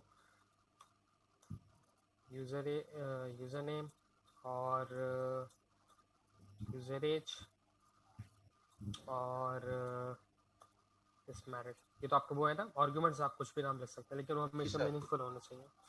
तो ये चीज़ें आप इसको यहाँ पर पास करेंगे, लेकिन यहाँ पर मैंने बटन पे यहाँ पर भी हार्ड कोड मैंने पास कर दिया, लेकिन असल में ये चीज़ आप स्टेट से लाएंगे। कोई इनपुट बॉक्स होगा उसकी वैल्यू को गेट करेंगे और उसको यहाँ पर स्टेट की वैल्यू से सेव करके उसको पास करेंगे। तो ये एक फॉर्म फिल होगा, लेकिन अभी मैं इतना दूर जाना नहीं चाहता वरना फिर हम बहुत सारा टाइम फॉर्म फिलिंग में ही इसको लगा देंगे। तो सर वैसे ये आपको हमने करना है ये फॉर्म फिलिंग? क्या मतलब? अच्छा सर, ये तो हो गया कि हमने बटन क्लिक किया, यूजर हमारा ऐड हो गया। जब हम ये हमारा डाटा सर्वर पर चला गया, ठीक है, तो वहां से हम एक एक्सेस के लिए अपोलो क्लाइंट के लिए रिक्वेस्ट करेंगे तो सर्वर से हमारा डाटा फिर हमारे ब्राउजर पे रेंडर हो जाएगा। तो एक्सियोस से सर नहीं अगर करना, एक्सियोस से नहीं, नहीं करना, अपोलो क्लाइंट से अपोलो क्लाइंट से। अपोलो क्लाइंट से हम्म, पर अगर हम्म। हमें वो डाटा जो हमारे सर्वर पर पहले ऑलरेडी है उसको हमने अगर अपडेट करना हो तो उसकी क्या सूरत हाल होगी? हाँ, उसी के लिए अभी हम सब्सक्रिप्शन यूज करेंगे, लेकिन अभी मैंने उसको थोड़ा सा होल्ड किया हुआ है। ठीक सर, अभी ठीक सर, सब्सक्रिप्शन अभी हमने पढ़ी नहीं है। ठीक तो सर। मतलब जैसे डेटा आ रहा है ना, मतलब मैं तो अभी रिफ्रेश करना पड़ा है, रिफ्रेश नहीं करना पड़ेगा आपको, डायरेक्टली ऑटोमेटिकली आपका सब्सक्रिप्शन इसको अपडेट करेगा। तो यूज क्वेरी और यूज म्यूटेशन में किसी को कोई क्वेश्चन? आप लोग कितने सारे माशाल्लाह से लोग हैं, किसी को कुछ समझ में आ रहा है या फिर सर यस वो सर, सभी आ रहा सबको है। समझ में आ रहा है? आ रही है सर, समझ आ रही है, ऐसी कोई बात नहीं है सर, माशाल्लाह। नहीं, असल में देखो दो ही सर, ऑप्शन होते हैं, या तो सबको ज्यादा सब सर कुछ समझ में आ रहा है, या यहाँ पे तो कुछ नहीं आ किसी रहा। को तो इस वजह नहीं से सर, मैं जो हूँ अच्छा वाला ही कंसिडर करता हूँ, और आई होप सबको सब कुछ समझ में आ रहा होगा। अच्छा, मैं आपको एक बात बताऊं, टू बी वेरी ऑनेस्ट, थोड़ा सा हटके, GraphQL is a bit difficult, ये आप लोग खुद भी जानते होंगे, लेकिन बस थोड़ा सा वेट कर रहे हैं कि थोड़ा सा ये नहीं नहीं आसान है, थोड़ा सा दिल को तसल्ली हो रही, नहीं नहीं आसान है, हो जाएगा हो जाएगा। इट्स अ बिट डिफिकल्ट, मैं इसको जानता हूँ क्योंकि सर ये हमें लास्ट तो दफा आसान लग रही है अभी तक। बिल्कुल लग रही है। वो क्यों लग रही है? जब कोई दूसरा पढ़ाता है ना तो लगता है ये तो बिल्कुल हलवा है, ये कि यार ये इसमें है ही क्या, हो गया। लेकिन जब आप करने बैठते हैं ना खुद से, और खुद से अपनी क्वेरी लिखते हैं, खुद से अपना म्यूटेशन लिखते हैं, उसमें इतने इतने छोटे छोटे से एरर्स आते हैं कि आप कहते हैं यार बंद करो यार, क्या क्या मुसीबत पाल ली है। और सर मजे की बात, इसका एरर जल्दी मिलता भी नहीं है कि एरर आ कहाँ पे रहा है, वो बताता भी नहीं बिल्कुल है, ऐसा है, डिलीट बिल्कुल करके बिल्कुल बताता बिल्कुल, मैं इसी तरफ आ रहा था, क्योंकि उसमें बिल्कुल जर्नल एरर देता है कि भाई नेम डिफाइन नहीं है। अब नेम किस जगह कौन से कंपोनेंट में कहाँ डिफाइन नहीं किया, वो आपको खुद ढूंढना पड़ता है। अभी तो हमारे पास एक ही कंपोनेंट है, एक ही क्वेरी है, एक ही म्यूटेशन है, हमने फॉरन से जाके देख लिया। लेकिन जब ये आपकी एप्लीकेशन ग्रो करती है तो मेंटेनेंस में थोड़ी सी मुश्किल होती है, ऑफ कोर्स। तो कुछ लोगों को फ्लो ही समझ में नहीं आता, यार ग्राफक्यूएल हम यूज ही क्यों कर रहे हैं, अच्छा खासा जब दुनिया चल रही है एपीआई से, क्यों हम इसके ऊपर आ गए बिला वजह। तो ऑफ कोर्स ये बहुत सारे क्वेश्चंस होते हैं, मेरे भी होते हैं, लेकिन जब इसको बाद में थोड़ा थोड़ा देखा तो अब बहुत सारी जो आपकी जो इंडस्ट्रीज हैं वो सारी की सारी आपकी बहुत तेजी से शिफ्ट हो रही है ग्राफक्यूएल की तरफ। अच्छा, ऐसा नहीं कि रेस्ट एपीआई खत्म हो जाएगी, ऐसा बिल्कुल भी नहीं है। रेस्ट एपीआई है, लेकिन हर कोई अब ये समझ गया कि यार रेस्ट एपीआई के साथ ग्राफक्यूएल भी हमारा जरूरत बन चुका है। अगर हमारा कोई क्लाइंट है वो कहता है भाई नहीं मुझे रेस्ट एपीआई नहीं चाहिए, मुझे ग्राफक्यूएल चाहिए, और मैं कहूँगा नहीं भाई हम नहीं प्रोवाइड करते हैं, मैं अपना कस्टमर लूज करूंगा। तो इसलिए आप गिटहब से देखें, गिटहब ने अभी लास्ट 6 महीने पहले जो है वो 6 मेरे ख्याल से साल से पहले जो है इसने गिटहब की एपीआईज प्रोवाइड की है, जो आपका डेवलपर एक्सेस है ना, इसमें पहले ग्राफक्यूएल का एक्सेस नहीं था, ये अभी बना है इसी इसी ईयर में। तो उन्होंने भी रियलाइज किया कि भाई बहुत सारे लोग इस तरफ शिफ्ट हो गए और मुझे भी अपना क्लाइंट चाहिए, मुझे भी अपना एक सर्वर चाहिए जो कि ग्राफक्यूएल को सपोर्ट करे। तो उन्होंने भी दिया। इस तरह बहुत सारे डिफरेंट डिफरेंट यूजर्स हैं, उन लोगों ने सबको अपने पास सपोर्ट किया। बस इसके अंदर एक चीज जो मुश्किल है ना, वो इसका फर्स्ट टाइम सेटअप है। एक दफा आपने सेटअप कर लिया, एक क्यूरी और एक म्यूटेशन चल गई, फिर आपकी जिंदगी बिल्कुल आसान है। फिर तो आपने बस सिंपल बस कॉपी पेस्ट करना है और तो कुछ भी नहीं करना। आपने एक और क्यूरी बनानी है, आपने बस उठाना है, इसको ही कॉपी करना है, इसी को यहीं पर ही पेस्ट करना है, इसका नाम करना है भाई डिलीट यूजर, और डिलीट यूजर तो खैर गेट मांगेगा, न्यू यूजर करते हैं। न्यू यूजर बनाना है, आपने क्वेरी बना भाई, यहाँ पर एक आपने फर्स्ट सर्वर पे बनाया गेट न्यू यूजर, और वो चीज़ ला के दे देगा। बस आपने इसी को उठा के बस इसी की वैल्यूज चेंज करी, यहाँ पर आके उसको इम्पोर्ट किया, और इम्पोर्ट करने के बाद जो उसको चीज़ें थी वही वही उठा के, ये जो आपका क्वेरी चल रहा था यही उठाया, यही यहाँ पर पेस्ट किया, यहाँ पे उठाया और यहीं पर ही पेस्ट किया, उसका नाम इम्पोर्ट किया, चल गया। तो सेकेंड टाइम तो हैंडलिंग बहुत ही आसान है, लेकिन फर्स्ट टाइम जो है वो आपको थोड़ा सा मुश्किल होगी। लेकिन एक दफ़ा आपने इसको कर लिया ना, फिर आपको थोड़ा सा अच्छा लगेगा इसको कि किस तरह इसको यूज कर सकते हैं। ग्राफकल के डेटाबेस कैसे यूज होगा अभी देखते हैं। अभी हम तो क्लाइंट पढ़ रहे हैं, अभी बैकएंड भी देखते हैं, तो फिर मैं आपको बताता हूँ। तो यहाँ तक क्लियर है भाई सबको? अपोलो क्लाइंट अरे क्लाइंट और सर्वर में क्या फर्क है, या फ्रंट एंड वो क्या अभी चीज डिफरेंस है इसमें? असल में तो ये आपको वेरी फर्स्ट डे बताया होगा जब आपका Q1 चल रहा होगा। इसमें ये होता है हमारे पास कि जो क्लाइंट होता है हमारे पास वो हमारे फ्रंट एंड एप्लीकेशन हो सकती है, वो कोई भी हो सकती है, वो आपका सर फ्रंट एंड और क्लाइंट में फर्क है कोई? ये मुझे कंफ्यूज नहीं, कर रहा था फ्रंट पहले। एंड क्लाइंट एक ही है, बस ठीक है फ्रंट सर, फिर एंड क्लियर है, क्लाइंट एक ही है। फिर क्लियर है, ये कंफ्यूज फ्रंट कर एंड रहा था। बैक एंड होता है, ये वो अलग होता है। तो यहाँ तक सबको क्लियर है? सर फ्रंट एंड और क्लाइंट क्लियर में ही है, डिफरेंस होगा। पढ़ेंगे दोबारा। अगर आपका बैकएंड किसी और सर्वर को कॉल कर रहा है तो उस टाइम आपका backend as a client use कर रहा होगा। जरा दोबारा बताइएगा, सर मैं अगर समझा आपका नहीं जो आपकी बात। बैकएंड है, अगर आपका जो बैकएंड है सर्वर का, अगर हम्म, आपकी क्यूरी बैकएंड से किसी और सर्वर को एक्सेस कर रही है तो उस टाइम आपका हम्म। बैकएंड जो है वो एज ए क्लाइंट एक्सेस करेगा उस सर्वर को। नहीं तो आपके कंसेप्ट उस तो टाइम एक ही आपका होगा ना? फ्रंट एंड नहीं, लेकिन front end and client they're different things. नहीं ऐसा नहीं है, मैं इसको कॉन्सेप्ट को इस तरह समझ रहा हूँ, इस तरह बता रहा हूँ कि एक चीज जो आपको डेटा प्रोवाइड कर रही है, ठीक है, जो कि आपका रिमोट सर्वर है, जो कि आपको एक्सेस नहीं कर सकता क्लाइंट, मतलब आपका फ्रंट एंड आपको एक्सेस नहीं कर सकता, वो चीज आपका हो गया सर्वर। आप डायरेक्टली उसके फंक्शंस आप यहाँ पे एक्सेस नहीं कर सकते। अब आप जो बात कर रहे हैं ना, वो बैकएंड दूसरे बैकएंड को कॉल कर रहा है, वो बैकएंड अब उसके लिए फ्रंट एंड बन चुका है। अब फ्रंट एंड का मतलब ये नहीं है कि वो कोई वेब एप्लीकेशन है, वो कोई मोबाइल एप्लीकेशन है, ये हो सकती है, लेकिन जो एक सोर्स जो इनकमिंग है ना, जहां से आपके पास चीजें आ रही हैं, वो चीज आपका हो गया बैकएंड। जो आपका आउटगोइंग है, जहां से आप भेज रहे हैं, वो आपका क्लाइंट हो गया या फ्रंट एंड हो गया। क्लाइंट फ्रंट एंड में कोई है नहीं डिफरेंस, ये सिर्फ लफ्जों का खेल है। यानी सर रिक्वेस्ट टू रिस्पॉन्स का डिफरेंस, सॉरी, यानी एक रिक्वेस्ट और दूसरा रिस्पॉन्स कहाँ से? क्या रिक्वेस्ट है आपकी? आपकी समझ नहीं आपकी बात। तो कह रही है एक रिक्वेस्ट है, एक जो है ना वो रिस्पॉन्स है, फ्रंट एंड और बैक एंड ऐसे भी बात करेंगे। रिक्वेस्ट है, बिल्कुल बिल्कुल ऐसा ही है। लेकिन जो है आपका फ्रंट एंड और क्लाइंट जो है वो सिर्फ आपका वो नहीं है, ये एक कॉन्सेप्ट है, क्योंकि क्लाइंट और करंट फ्रंट एंड आप खाली इनकमिंग और आउटगोइंग से समझे, आपका वो क्लियर हो जाएगा। सुन रहा हूँ। चलिए जी, नेक्स्ट हम आगे बढ़ते हैं, जो कि है हमारा अपोलो का सर्वर। अच्छा, अपोलो क्लाइंट ये आपने देखा, जो कि हमने रिएक्ट के साथ इसको बनाया है। एक है हमारे पास अपोलो ग्राफक्यूएल, जो कि हमारे पास जो बैकएंड सर्वर है, उसके लिए हमारे पास यहाँ पर सर ने इसकी इम्प्लीमेंटेशन की, जो कि स्टेप नंबर 4 है, जो कि इसी का ही हेल्पर है, इसी को यूज करा है। ये आपका फ्रंट एंड बन गया और ये आपका बैकएंड बन गया।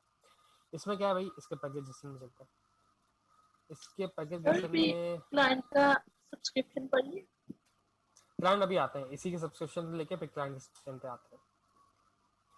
कि भाई वो चल किस तरह रहा है, उसको मैंने अभी उसका कोड कमेंट किया हुआ है। तो यहाँ पर हम आते हैं। सर एक रिक्वेस्ट थी, आज अगर टाइम निकाल के हमें पोस्टमैन जो हम यूज करते हैं रिक्वेस्ट के लिए, और हेडको पे जो हम अपने डिप्लॉय करते हैं, ये भी थोड़ा सा टाइम निकाल के बता दीजिएगा। डिप्लॉयमेंट तो बिल्कुल अलग चीज़ है,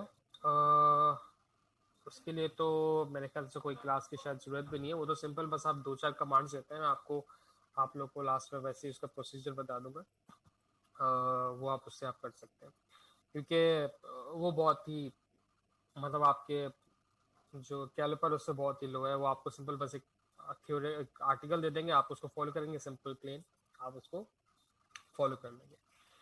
बाकी वाली दूसरी चीज़ है वो भी देखते हैं अगर टाइम मिला तो सबसे पहले जो है हम यहाँ पर इसके पैकेज में देखते हैं, जो कि सर्वर में आपने लिखा हुआ है सर ने। इसमें क्या क्या चीज़ें भाई, इसमें नोड जेएस की एक्सप्रेस की सॉरी एक अदर एप्लीकेशन सर ने जनरेट की हुई है। और एक्सप्रेस आप लोगों ने पढ़ा था पहले? हाँ सर, नहीं पढ़ा। नोड जेएस तो पढ़ा हुआ पहले? सर वैसे नॉलेज है, बड़ा नहीं हुआ ऑफिशियल। नोट जहाज भी नहीं पड़ा सर। Node.js नहीं पढ़ा था आप लोगों ने? ये सर देखा था। उसमें सिर्फ इतने एनवायरनमेंट बताया सर ने कि जैसे इसमें JS आप कर सकते हैं बस, और इसके अलावा क्रिएट एक टैब जो की थी उसमें साथ उन्होंने कहा था कि इसके लिए जरूरी है ये।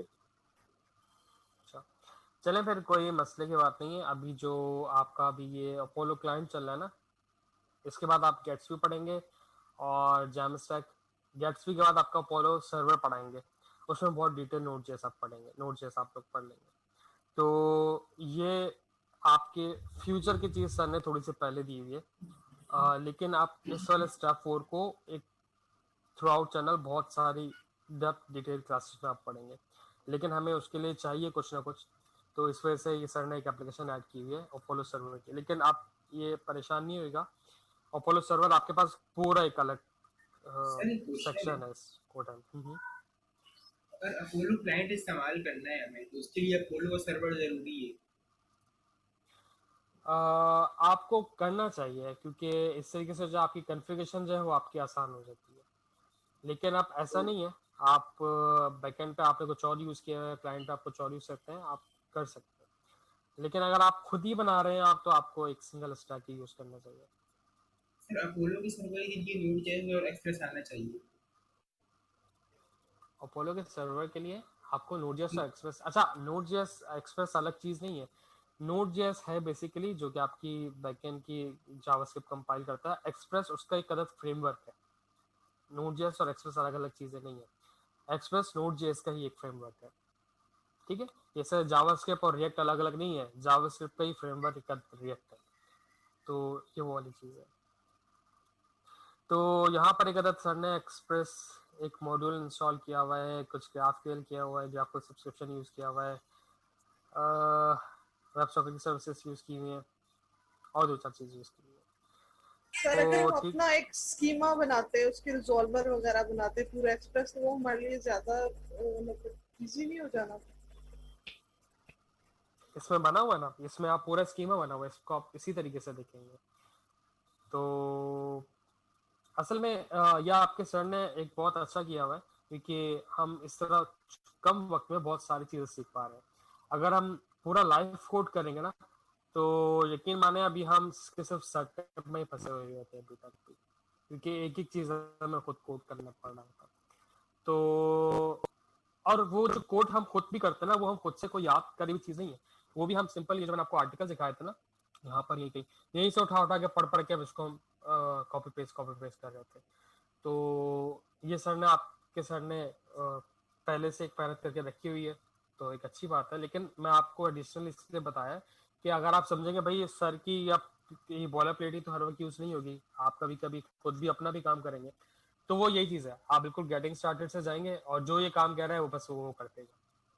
तो इसमें भी कोई रॉकेट साइंस नहीं है, आपके सर ने भी यहीं से उठा के रखा है। मैंने आपको एग्जैक्टली कोड भी आपको दिखा दिया कि क्या क्या कोड वहाँ पे इन्होंने क्या क्या रखा, देखें आप, बिल्कुल वही चीज़ है। No other difference, not a single variable change जरूरत ही नहीं है ना, क्योंकि ये कोई रेस नहीं लगी कौन कितना मुश्किल कोड लिखेगा, कौन कितना अच्छा करेगा। जो चीज़ है जो प्रोवाइड की हुई है वही उठा के कॉपी पेस्ट करें, जो कि मोर इजी टू यूज़ भी और जो कि वेल टेस्टेड भी, क्योंकि अपोलो क्लाइंट बहुत थाउजेंड्स ऑफ यूजर यूज़ कर रहे हैं और ये कोड जो है ऑफ कोर्स बहुत ज़्यादा वेल टेस्टेड होगा, क्योंकि ये बिल्कुल ही रेगुलर बेसिस पे कोई भी इसको अपडेट कर सकता है। इवन कि आप खुद भी जाके इसको अपडेट कर सकते हैं। आप इसको खुद अपडेट करें कि भाई ये गलती है, ये यहाँ से आप ये चीज़ नहीं होता, अब ये अपडेट हो गया और ये इस तरह नहीं इस तरह होता है, तो आप इसको इसके अपने ऑफिशियल डॉक्यूमेंट्स में अपडेट करें और जो आपकी PR बनेगी, आपके जो इनके डेवलपर्स हैं वो उसको रिव्यू करेंगे और पब्लिश हो जाएगा। तो कहने का मतलब ये इतना ज़्यादा अपडेटेड और वेल टेस्टेड है, तो इसलिए आपको परेशान होने की जरूरत नहीं है। तो क्या सर एक क्वेश्चन है जी प्लीज। सर, मैं ये पूछना चाहता हूँ, ऐप ऐसी कोई वेबसाइट आप एग्जांपल के तौर पे दे सकते हैं जो इसमें आप फ्रंट एंड और बैक एंड दोनों आप दिखा सकें अभी स्क्रीन के ऊपर? बिल्कुल, ये ऑलरेडी आपके सर ने बनाई हुई है, ये बैकएंड ही है, जो स्टेप 4 है ना, ये बैकएंड ही है। तो अभी मैं बताता हूँ कि आपका फ्रंट एंड किस तरीके से इसको कॉल कर रहा है। लोकलहोस्ट 4000 कॉल कर रहा है ना ये चीज़, जी यहाँ पर ये आपका अपना बनाया हुआ सर्वर है, जो कि स्टेप 4 के अंदर है। ये बिल्कुल लाइव एग्जांपल का फ्रंट एंड भी आपने देखा, आप बैक एंड देखें इसका क्या चल रहा है, किस तरह से चल रहा है, ये एपीआई आ किस तरह की है। उसके लिए नहीं, क्या मैं है ये आपके पास, कहना चाहता हूँ, इसमें तो इतना ज्यादा डेटा नहीं है, कोई ऐसा कॉमन जो यूनिक किस्म का वेबसाइट जो आप उठा के वेब इंटरनेट से आप दिखा सकते हैं, कोई दूसरा नहीं वेबसाइट? नहीं, वो तो उसका सोर्स कोड नहीं होता ना अवेलेबल, तो ओके। वो तो सोर्स कोड के बगैर मुश्किल है। ऐसे तो बहुत सारे हजारों होंगी, लेकिन उसका सोर्स कोड ही नहीं है, तो फिर हम फायदा नहीं पर उसको डिस्कस करने का, मतलब कोड थोड़ी एक्सपोज करता है कोई भी। तो जो अब आप राइट क्लिक करके उसके ऊपर सोर्स कोड नहीं दे सकते? राइट क्लिक और फिर नहीं, हम बैकएंड का कोड कहाँ से लाएंगे? अच्छा, बैकएंड का नहीं देख सकते, अच्छा ठीक है। हाँ, तो और ठीक। वो भी हम जो क्लाइंट भी हम जो देखते हैं ना, वो भी एम्बेड हुआ हुआ था, कोई भी अच्छी वेबसाइट हो उसका जो कोड होगा ना, वो जी। ज्यादातर एम्बेड हुआ हुआ होगा। फॉर एग्जांपल अगर मैं ओके। यहाँ पर कोई चीज़ दिखाऊँ आपको, ये गिटहब की साइट है, और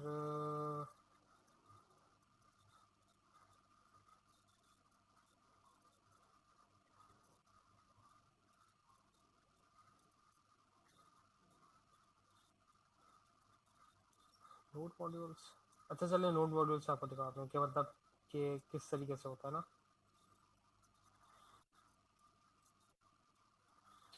सारी सीएसएस से है, मतलब इनक्रिप्टेड होता है सारी की सारी चीजें ना, वो आपकी, इसको हम कहते हैं कोड मिंगलिंग, सारी छोटे छोटे से लाइन से लिखा हुआ होता है। यहाँ पर होगा कोई,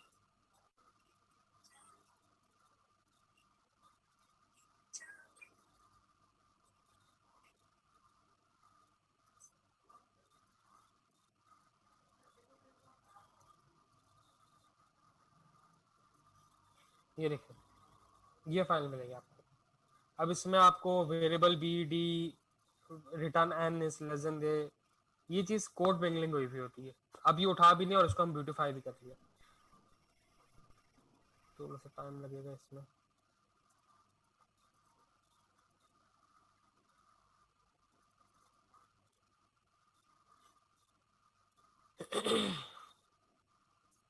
तो जब ये आपका फॉर्मेट भी हो जाएगा ना, तो भी आपके वेरिएबल्स इस तरह हो गए, B J S if we is and we dot views B V M. तो ये अब जब भी हम किसी भी क्लाइंट को जब डिप्लॉय करते हैं ना, तो हम उसकी कोड को मिनिफाई कर देते हैं और उसका कोड मिंगल हो जाता है।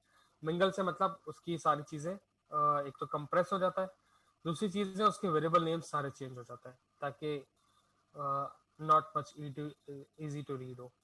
तो इस वजह से हम इसको किसी डिप्लॉय साइट को हम नहीं देख सकते। आई थिंक सर ये भाई जो पूछ रहे हैं इन्होंने लास्ट क्लास नहीं ली, लास्ट क्लास में सर ने ये सारा क्लियर किया था, front end back and server database किस तरह से काम करता है किस तरह से नहीं, उन्होंने बड़ा एक्सपीरियंस बयान किया था। तो सर मेरा ये क्वेश्चन है, यहाँ पर वेब सॉकेट है, ये हम किस पर्पज के लिए यूज करते हैं? वेब सॉकेट्स हम यहाँ सब्सक्रिप्शन के लिए यूज करते हैं, जो कि अभी हम देखते हैं, और क्लाइंट पे भी हम इसको डिस्कस करेंगे, क्लाइंट को भी हम इसको किस तरह से करना है। और इसके अंदर एक चीज आपके सर ने छोड़ी हुई है, जो कि आप लोगों के लिए उन्होंने काम किया हुआ है, तो वो भी हम इसको डिस्कस करते हैं वो क्या है। तो सबसे पहले हम वापस आते हैं भाई जल्दी जल्दी से, कि ये इसकी इतनी सारी डिपेंडेंसीज इन्होंने लिखी हुई है, और एक अदद इन्होंने स्टार्ट की स्क्रिप्ट लिखी हुई है, जो कि आपका सोर्स के अंदर इंडेक्स को चला रही है। अच्छा, नोड मॉड एक आपके पास एक नोड जेएस का एक मॉड्यूल है, जिससे आपके पास npm मॉड्यूल्स होते हैं, इस तरह नोड मॉड्यूल भी एक npm मॉड्यूल है। नोड जेएस की फाइल में क्या मसला होता है कि आप जब भी नोड जेएस का काम करते हैं ना, तो आप एक सिंगल डॉट का भी अगर आप चेंज करें, तो भी आपको पूरा सर्वर रीस्टार्ट करना पड़ेगा। सर्वर रीस्टार्ट का मतलब दोबारा यान स्टार्ट, फिर क्लोज करो दोबारा यान स्टार्ट, फिर क्लोज करो दोबारा यान स्टार्ट। ये नोड जेएस के अंदर लिमिटेशन है कि भाई आपको जब भी चेंज होगा आपको वो करना है। उसके लिए हमारे पास यहाँ पर आता है फिर एक अदद नोड मॉन का मॉड्यूल। नोड मॉन का मॉड्यूल आपके पास डेवलपमेंट के लिए होता है, कि भाई आप डेवलपमेंट में कर रहे हैं, बार बार तो हम रीस्टार्ट नहीं कर सकते, फिर क्लोज करो, एक फुल कॉमा भी लगाना है तो फिर स्टॉप करो। तो नोड मॉन क्या करता है, आपकी हॉट रिलोडिंग जैसा रिएक्ट में होता है वो चीज़ दे देता है, लेकिन वो सिर्फ और सिर्फ डेवलपमेंट के लिए होता है, प्रोडक्शन के अंदर ये चीज़ रिकमेंडेड नहीं होता। तो नोड मॉड्यूल से एक अदर फाइल चला रहे हैं जिसका नाम है सोर्स इंडेक्स। तो सोर्स के इंडेक्स पे जाते हैं और इससे हमें पता चलता है कि इस एप्लीकेशन का स्टार्टिंग पॉइंट क्या है। तो इसका स्टार्टिंग पॉइंट है भाई सोर्स के अंदर इंडेक्स। अगर कोई और फाइल होता, फॉर एग्जाम्पल मॉक डेटा के नाम से होता, तो source/mock data इसका स्टार्टिंग पॉइंट होता, हम स्टार्ट में लिखते हैं। यहाँ पर क्या हो रहा है भाई, यहाँ पर बहुत सारी चीजें हो रही हैं, लेकिन सबसे पहले स्कीमा लोड हो रहा है। ठीक है जी, स्कीमा लोड हो रहा है। इसके अंदर मैं आपको सबसे पहले बता दूं कि जो आपकी जो Node.js की जो भी एप्लीकेशन बनती है उसमें आप APIs बनाते हैं। APIs आप बनाते हैं, फॉर एग्जाम्पल APIs क्या होती है, कोई बताएगा? जी सर, एप्लीकेशन प्रोग्रामिंग इंटरफेस। नहीं, एब्रिविएशन नहीं, what is the purpose of it? Sir server से कोई चीज हम मंगवानी हो तो हम एपीआई के जरिए कॉल करके मंगवा लेते हैं। कैसे, मतलब क्या होता है API, क्या कॉल करना है? सर हम Data एंड बना पॉइंट्स हुआ बना पड़ा हुआ लेते हैं है। और उस एंड पॉइंट को यूज करके हम रिक्वेस्ट उसके करते हैं साथ वहां वर्किंग पे। करते हैं। करेक्ट। तो हम एक एंड पॉइंट बना लेते हैं और उस एंड पॉइंट को हम इसको गेट करते हैं। तो यहाँ पर सर ने आपके 3 अदर एंड पॉइंट्स बनाए हुए हैं। एक स्लैश का बनाया हुआ एंड पॉइंट, एक अदद बनाया हुआ है github/name, एक अदद बनाया हुआ है QResTech। ये एक्सप्रेस के लिए एक सिंटैक्स है आपके एंड पॉइंट की जनरेट करने के लिए। तो सबसे पहले यहाँ पर आते हैं, इन्होंने कुछ इतने सारे मॉड्यूल्स इंपोर्ट किए हैं सिवाय स्कीमा को। स्कीमा भी हम देखते हैं कि स्कीमा में क्या चीज़ किया हुआ है, क्योंकि कस्टम है। एक अदद पोर्ट आपने लिखा है, तो एक अदद आप ENV पोर्ट आप उठा लें, इसमें आप एक अदद पोर्ट आप लगा लीजिएगा, तो आपको ये चीज़ चल जाएगा, पोर्ट आपको मिल जाएगा। क्योंकि ये पोर्ट जो है आपका प्रोसेस मॉड्यूल से आता है, आप कभी भी हेरोको पे या कहीं और डिप्लॉय करते हैं, तो पोर्ट जो वहाँ पर अवेलेबल होता है वो आपके प्रोसेस ENV के अंदर होता है, तो इसलिए आप यहाँ पर एप्लीकेशन में हार्ड कोड नहीं करते। तो और एक अदद आपने एक्सप्रेस का मॉड्यूल एक फंक्शन कॉल किया और इसका रिटर्न आपने एक ऐप के कंपोनेंट के अंदर ले दिया। फिर आपने बनाया एक अदद HTTP सर्वर। HTTP सर्वर का एक फंक्शन होता है जो कि क्रिएट सर्वर होता है, वो आपने कॉल किया और HTTP सर्वर के अंदर उसको पास कर दिया। फिर ये कुछ स्कीमा आपने बनाया और मेक एग्जीक्यूटेबल स्कीमा आपने बना दिया, वही जो ग्राफक्यूएल के सिंटैक्स होता है वो भी देखते हैं। और ग्राफक्यूएल न्यू अपोलो सर्वर का ये भी एक अलग सिंटैक्स है, ये भी आपको करना पड़ेगा। जैसे अपोलो क्लाइंट के अंदर हमें कहाँ था,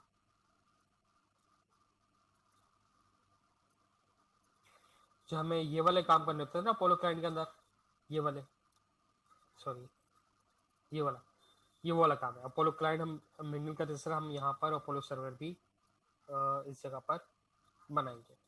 तो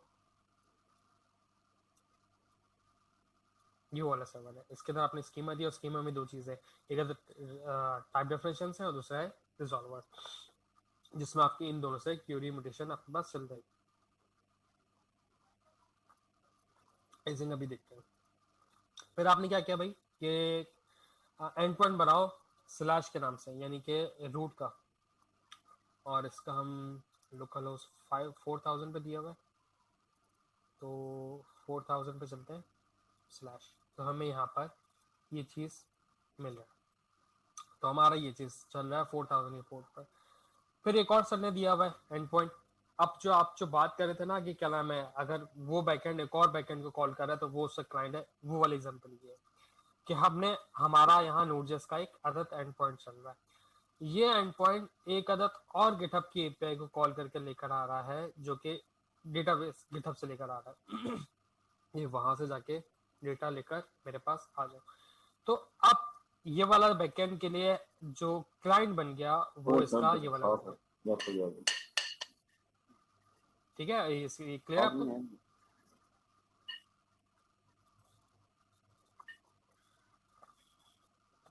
ठीक है, तो यहाँ पर एक और API बनी हुई है, उसके लिए हम क्या करते हैं, यहाँ पर सिंपल जाते हैं /GitHub/मोहम्मद मौसम, तो एंटर करते हैं, तो मेरे पास यहाँ पर यूज़र नेम आ गया और GitHub ID आ गई। यहाँ पर ये 2 ही चीज़ें मंगवाई हुई हैं। अगर आप कुछ और करना चाहते हैं, जैसा आपका सर का नाम है यू तो आपके सर का आगे आप अपना नाम लिखना चाहते हैं, अपना यूज़र नेम डालें, आपका अपना प्रोफाइल डिटेल आपकी आ चाहिए। एक अदर सर ने और बनाया है क्यूरी स्ट्रिंग के भाई आप क्यूरी स्ट्रिंग के तौर पे आप बना सकते हैं कि डायरेक्टली आप गिटहब को आप एक्सेस करें, तो उसके लिए आप कर सकते हैं कि भाई ये ऐसी रिडंडेंट चीज बनाई है सर ने कि भाई just to give you sir an ये आइडिया। क्लाइंट पे यूज तो नहीं हो रहे वैसे? ये आपको बताने के लिए कि भाई ये दो चीजें भी एक्सटर्नल यूज की, क्योंकि ये सर ने Okay, sir. मेरे ख्याल में लगता है कि क्योंकि आपका एक अलग से सेक्शन है पूरा अपोलो सर्वर का, तो just to give you an idea sir ने ये 2-3 एंड पॉइंट्स बता दी कि भाई बाकी 2 पॉइंट यहाँ चल रहे हैं, स्लैश पर ग्राफक्यूएल चल रहा है। Okay sir. तो आप इस तरह भी कर सकते हैं कि आपका एक ही सर्वर ग्राफक्यूएल को भी सपोर्ट कर रहा है और आपकी पुरानी रेस्ट एपीआई को भी सपोर्ट कर रहा है। तो इस तरीके से आप नोड.जेएस में काम कर सकते हैं, क्योंकि ये देखें ये डेटा डायरेक्ट ही गेट की रिक्वेस्ट है, फेच रिक्वेस्ट एक्सियोस, इसमें कुछ ग्राफक्यूएल का लेना देना नहीं है। लेकिन जो स्लैश पे चल रही है वो वाला आपका ग्राफक्यूएल है। इस वाले ग्राफक्यूएल में भाई आपके पास एक ग्राफक्यूएल चल रहा है और एक सब्सक्रिप्शन चल रही है। और यहाँ पर हम आते हैं बेसिक में, तो यहाँ पर हमारे पास एक सब्सक्रिप्शन सर्वर हमारे पास चल रहा है। वो क्या करेगा भाई कि वही चीज़ कि जैसे कि हमने सब्सक्रिप्शन के लिए एक अलग से कॉन्फ़िगरेशन की थी, इसके यहाँ पर भी एक अलग से कॉन्फ़िगरेशन है जो कि आपके पास स्कीमा ले रही है और कुछ HTTP सर्वर चल रहा है।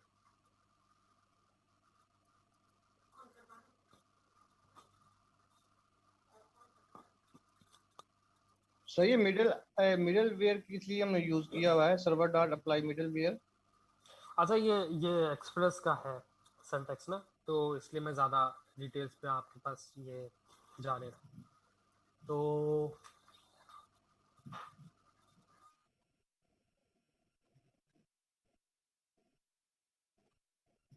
वैसे सर मिडल वेयर का पर्पस तो यही होता है ना कि जो एग्जैक्ट चीज क्लाइंट साइड से लेनी है उसको मैच करके फिर उसको सर्वर पर पेस्ट करे।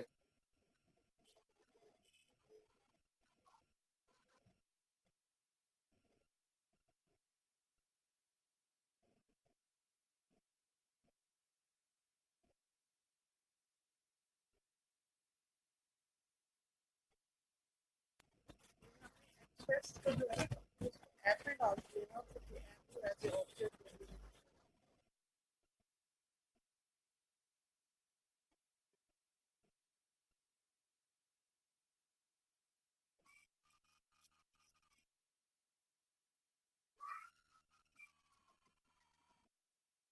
hear me?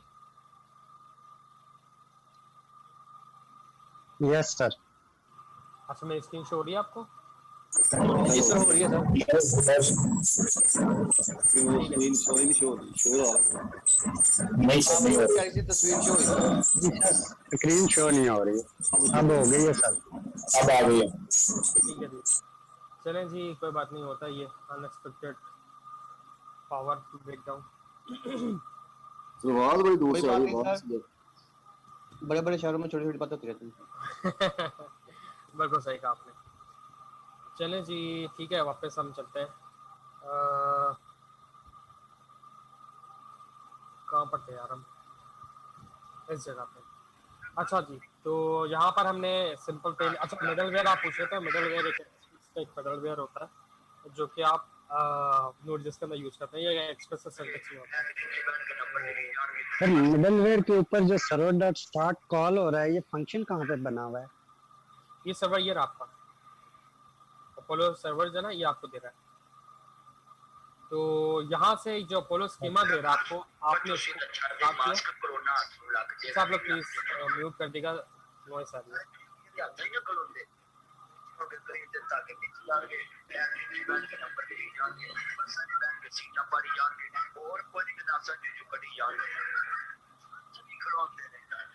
अच्छा जी, तो सब्सक्रिप्शन क्या नाम है, यहाँ से भी आपका आ रहा है सब्सक्रिप्शन, आपके पास आ रहा है इस जगह से, तो इसको भी आपने क्रिएट करना है। भाई मेरे पास एक सब्सक्रिप्शन का जो वेबसाइट को क्रिएट करना। अच्छा जी प्लीज ये टीवी किसके पास चल रहा है, प्लीज बंद कर दो। जो सिर्फ हमारी है, हम लोग यहाँ 10,000 की दे रहे हैं, 10,000 भी की ठीक है, इसमें नाम सर। तो ये चेक करें, ये जो सेफ अलमारी आपको नजर आ रही है, आई ये थिंक आपको 10,000 की बहुत नेक्स्ट में जी हमने क्या किया, सिंपली प्लेन क्रिएट सर्वर किया आपका जो सब्सक्रिप्शन से आया था, और उसके अंदर आपने दो चीज़ें दी, स्कीमा एग्जीक्यूट और सब्सक्राइब। अभी स्कीमा देखे, अभी तक हमने देखा नहीं है। फिर हमारे पास इसके बाद है भाई, हमने अब HTTP सर्वर जो कि हमारा क्रिएट सर्वर था, जो कि हमारा APIs को चला रहा था, वो हमने क्रिएट करना है यहाँ पर। जैसे वो लिसन करेगा 4000 के पोर्ट के ऊपर और हमें एक लॉग देते हैं भाई इस जगह पे हमारा ये चीज़ चल गई है। या हमारा सब्सक्रिप्शन सर्वर भी क्रिएट हो गया और हमारा वाला सर्वर भी लिसन अप करना शुरू हो गया। अब हम आते हैं स्कीमा की तरफ। स्कीमा में क्या है भाई, स्कीमा के अंदर हमारे पास 3 चीज़ें हैं। हमारे पास ये इम्पोर्ट कर रहा है रिजॉल्वर, टाइप और पबसब। पहले हम आते हैं रिजॉल्वर्स के ऊपर। रिजॉल्वर्स में हमारे पास क्या हो रहा है कि गेट ऑल यूजर की क्यूरी एक हमने बनाई हुई है, एक अदद आप रिजॉल्वर फंक्शंस पर। सबसे पहले अपन टाइप डेफिनेशन पे चलते हैं। टाइप डेफिनेशन में हमारे पास एक अदद टाइप है कस्टम, जो कि है यूजर के टाइप। हमारे पास कस्टम टाइप्स भी हो सके, जैसे एक स्ट्रिंग, बूलियन, इंटीजर होता है, कलेक्टिव फॉर्म आ रही है, एक कस्टम टाइप भी बना सकते हैं। तो टाइप बनाई एक यूजर और उसके अंदर 3 प्रॉपर्टीज डाल दी भाई, नेम होगा, एज होगा और मैरिड होगा, और ये सारी की सारी नॉन एम्प्टी फील्ड्स है, नॉन लेबल फील्ड्स है। फिर हमने बनाई भाई क्यूरीज। क्यूरीज के अंदर हमने बनाया कि भाई एक गेट ऑल यूजर के नाम की क्यूरी बनाओ, जो कि हम क्लाइंट पर इस जगह यूज ऑलरेडी कर रहे हैं, लोड क्यूरीज, ठीक है, जो कि गेट ऑल यूजर की यहाँ पर ये जो क्लाइंट हम कर रहे हैं वो बनी हुई असल में इस जगह पे। क्लाइंट को ने कैसे पता भाई इस नाम की क्यूरी है, ये आपको सर्वर बताएगा कि भाई मेरे पास यहाँ पर एक अदद क्यूरी बनी हुई है जिसका नाम ये है। और रिटर्न क्या करेगा, यूजर की एरर रिटर्न करेगा, हमेशा हमेशा मैंडेटरी लाजमी करेगा, ठीक है जी। फिर एक अदद म्यूटेशन बनाया, टाइप म्यूटेशन, उसके अंदर 2 अदद म्यूटेशन बनी हुई है, क्रिएट यूजर और एक बना हुआ है डिलीट यूजर। क्रिएट यूजर के अंदर 3 चीजें जा रही हैं, डिलीट यूजर अभी हमने पढ़ाई नहीं है। सब्सक्रिप्शन के अंदर है भाई, टाइप इसकी अब हो जाएगी सब्सक्रिप्शन और सब्सक्रिप्शन का नाम है जी न्यू यूजर। न्यू यूजर आप बनाएंगे तो आपका यहाँ पर आ जाएगा रिटर्न में यूजर। तो ये बस डिफरेंस है इसके टाइप का इसमें बनाने में। रिजॉल्वर्स में तो जिस टाइप से आपने म्यूटेशन ये चीज बनाई होगी इसी के नाम से आपने इसका रिजॉल्वर फंक्शन बनाना है।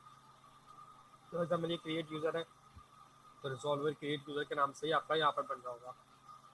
आपकी 3 अदद चीजें बनेगी, एक अदद क्यूरी बनेगा, एक अदद म्यूटेशन बनेगा और सब्सक्रिप्शन।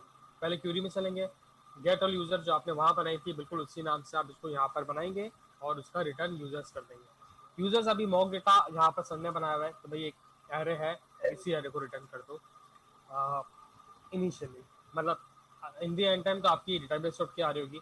तो जो डेटाबेस वाला काम होगा वो आपका होगा इस जगह पे। यहाँ पर आपकी DB कॉल्स होंगी, डेटाबेस से डेटा आ रहा होगा और आकर उसको यहाँ पर रिटर्न हो रहा होगा, ठीक है। तो यहाँ पर आपका डेटाबेस की हैंडलिंग यहाँ पर आ जाएगी। अभी तो वहाँ पर डेटाबेस है नहीं तो अभी सिंपल बस ने एरे बना के एरे रिटर्न कराएंगे। म्यूटेशन रहा है, म्यूटेशन के अंदर यहाँ पर क्या है कि भाई यहाँ पर अब आपके पास चीजें आई। पहला वाला आर्गुमेंट आपका पेरेंट होगा जो कि इसका पेरेंट का कॉन्टेक्स्ट होगा। दूसरे वाले में हमें आर्गुमेंट्स मिलेंगे जो कि एक्चुअली हम क्लाइंट से भेज रहे हैं। तो यहाँ पर हमने एक अदद नया यूजर बनाया आर्गुमेंट से लेके। अगर मैं इसको कॉन्फ़िगर करूँगा यहाँ पर, अच्छा 2-3 दफ़ा मैंने किया हुआ है, तो जब भी ऐड क्लिक किया होगा तो यहाँ पर इस नाम से ये लॉग हमारे पास आ रहा है। अच्छा ये वाला जो चैप्टर, ये जो स्टेप 4 है, इसके जो लॉग्स आएंगे वो Node.js की एप्लीकेशन है तो इसके आपके टर्मिनल पे लॉग्स आएंगे, इसकी कोई एप्लीकेशन नजर नहीं आएगी। इसके जो भी लॉग्स होंगे वो आपके टर्मिनल पे आएंगे, ये याद रखिए क्योंकि ये क्लाइंट एप्लीकेशन नहीं है। फिर हमने यहाँ पर बनाया और इसकी यूजर की जो एरे थी इसके अंदर पुश कर दिया। तो यहाँ तक किसी कोई मसला? No sir. सर इसे रिवाइज कर दे मोटा मोटा, वही ज्यादा तो सर मैं रिवाइज कर दे सारी दफा, फिर इसको ना जरा क्विकली रिव्यू करा दे थोड़ा सा।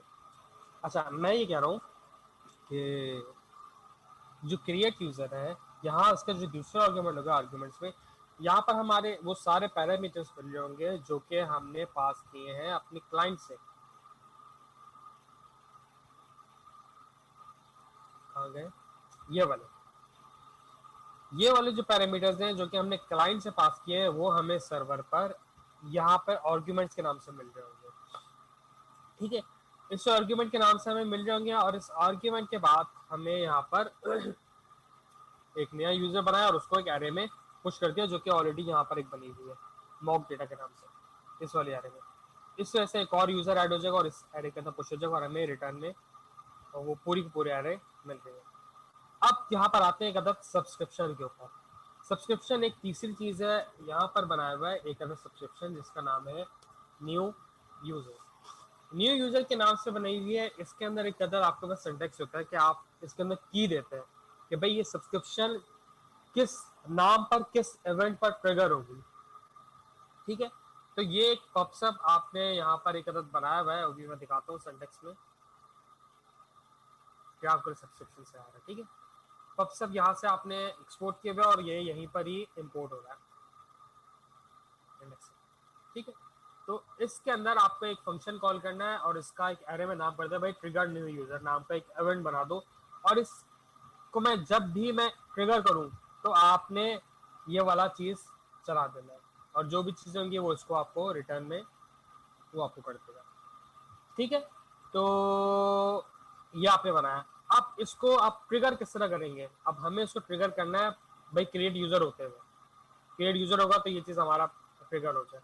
तो इसका सिंटैक्स ये है कि pubsub.publish और इवेंट का नाम जो नाम था वो नाम दिया और इसकी रिटर्न वैल्यू ऑब्जेक्ट क्या है, ऐसे लिखे एक ही बात है क्योंकि एक ही नेम है।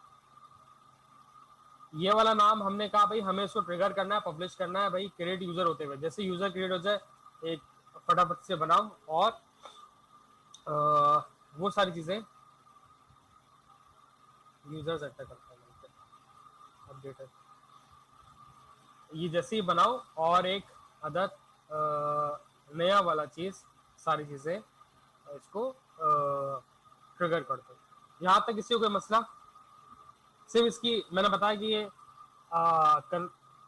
रजिस्टर किस तरह होगा और इवेंट फायर किस तरह होगा। ये सब्सक्रिप्शन बना हमारा कि भाई इस नाम से ट्रिगर जब भी बने उस नाम पे इसको चल जाए। अब ये चलेगा किस तरह भाई, इस तरह रॉकेट साइंस तो नहीं है।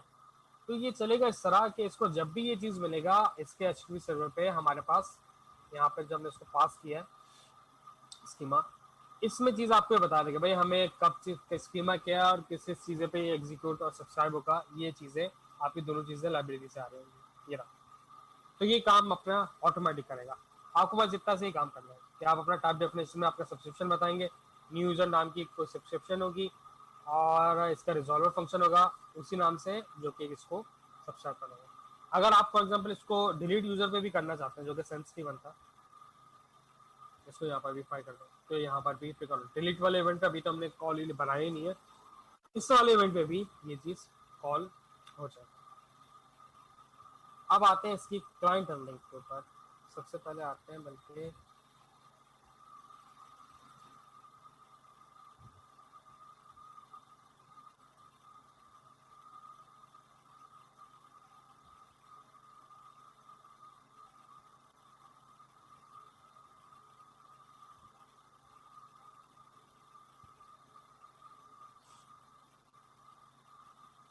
ग्राफिकल का क्या होता है, मैं यूआरएल भूल गया।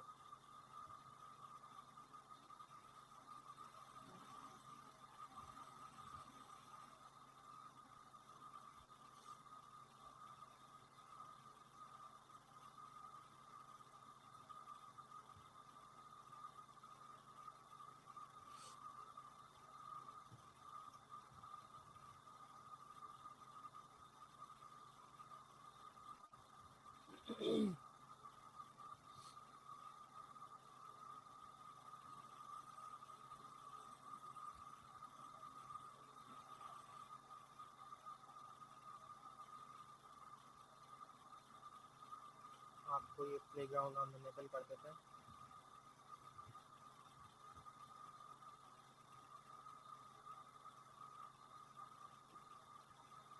सर पहले सर्वर रन कर लें और ये नाम 4000 पर ही स्टार्ट होता है। ये तो रन हुआ है, स्कीमा आया और चलिए इसी में ही कर देते हैं। लेकिन सेंस नहीं बन रहा।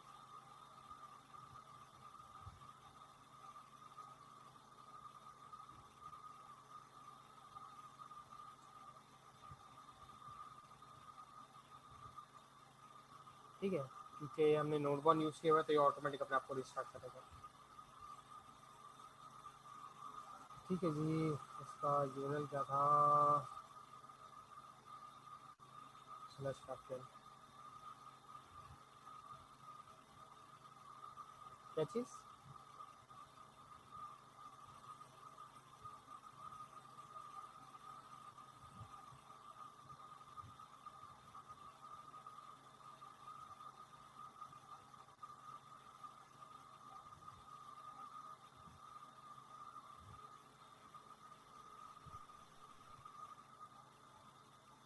ठीक है जी, तो यहाँ पर ये अच्छा ग्राफिकल सर्वर बताया था आपको, प्लेग्राउंड बताया था? जी सर बताया था सर। जी सर बताया था इसका सारा सर ने बहुत अच्छे तरीके से एक्सप्लेन किया। चले फिर ठीक है। अच्छा जी, ये मैंने गेट यूज़र किया, नेम किया और एज किया और क्या था, मैरिड था।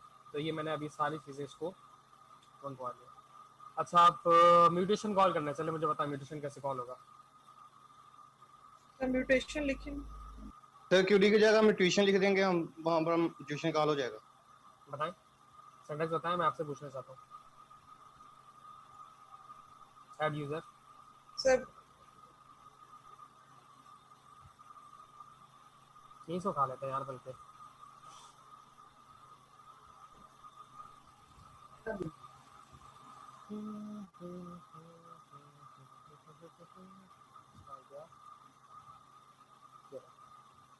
तो यहीं से उठा लेते हैं, चलो। अच्छा, वेरिएबल्स इसको हम दे देते हैं। वेरिएबल्स क्या है भाई? नेम है, एज है और क्या है, मैरिड है,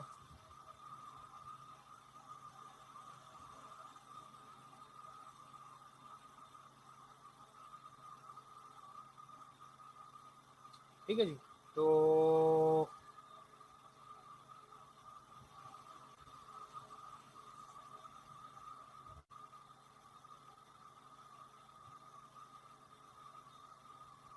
अच्छा ना, ग्राफिकल क्या ये इन्होंने स्टूडियो भी चेंज कर दिया। यहाँ पे क्रिएट क्यों होता है बार बार?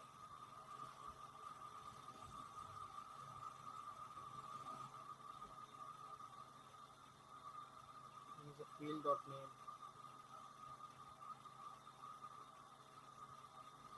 सर आप टाइप्स नहीं मेंशन करते, सिर्फ वैसे ही नेम में। किस जगह पे?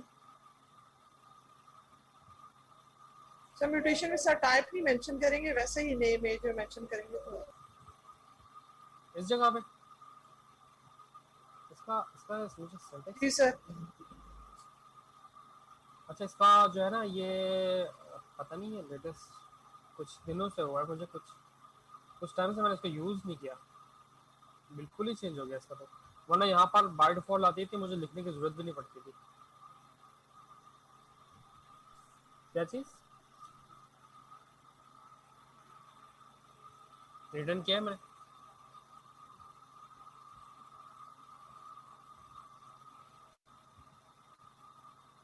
मैरिड हो गया, नेम एज भी हो गया।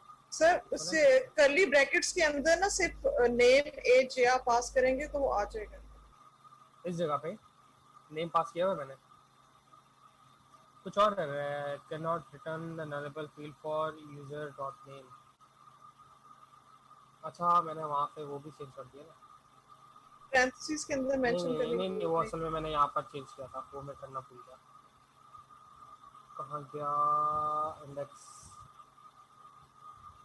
रिजॉल्वर के अंदर इसको यूजर्स नहीं आएगा, इसके अंदर न्यू यूजर आएगा। मैंने सिंटेक्स ही चेंज कर दिया। वो आप एरे पास की वाली वो एक्सेप्ट कर रहा है कि वो चीज़ पास हो। चलिए देखते हैं। ठीक है, तो हमारे पास यहाँ पर यूज़र क्रिएट हो चुका है। तो ये मसला था। और ये मसला कोई ज़्यादा नहीं था क्योंकि मैंने खुद से इसको चेंज किया था, फिर अपडेट करना भूल गया। ठीक है जी, तो हमारे पास यहाँ पर अब जो डेटा है वो बन चुका है, लेकिन यहाँ पर इसको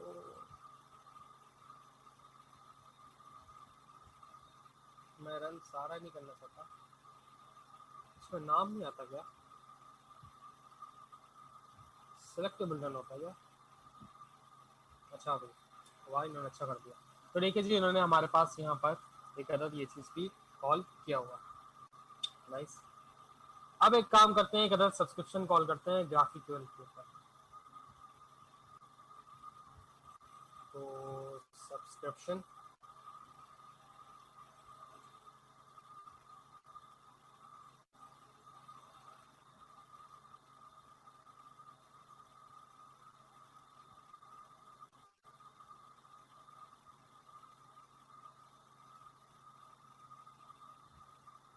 सर क्यूरी और म्यूटेशन कमेंट करनी पड़ेगी।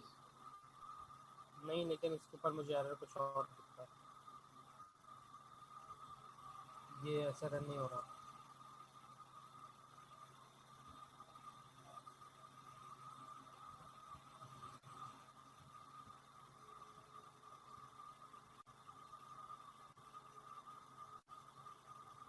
इसको उसमें तो हमने सेव नहीं किया था। सॉल्वर में जाके नया यूजर ये चलो लिस्टिंग कर रही है। अब हम न्यू टैब पे जाते हैं और यहाँ पर आते हैं और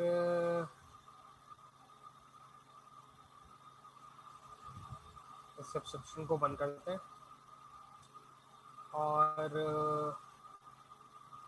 इसको खोलते हैं।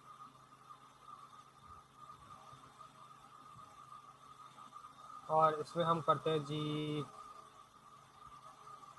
हाशिम, ठीक है, और क्रिएट यूजर करते हैं। हाशिम क्रिएट हो गया और देखिए जी यहाँ पर इसने हमारे पास लिस्टिंग में लेकर आ गया। ठीक है, ये मैंने 2 पेज पे लिखा था कि एक चीज़ पे लिसन कर रहा है, दूसरे वाले पेज पे ये हम ऐड कर सकते हैं। दूसरे वाले पेज पर आते हैं और यहाँ पर हम कहते हैं जी असर क्रिएट यूजर। हमारे पास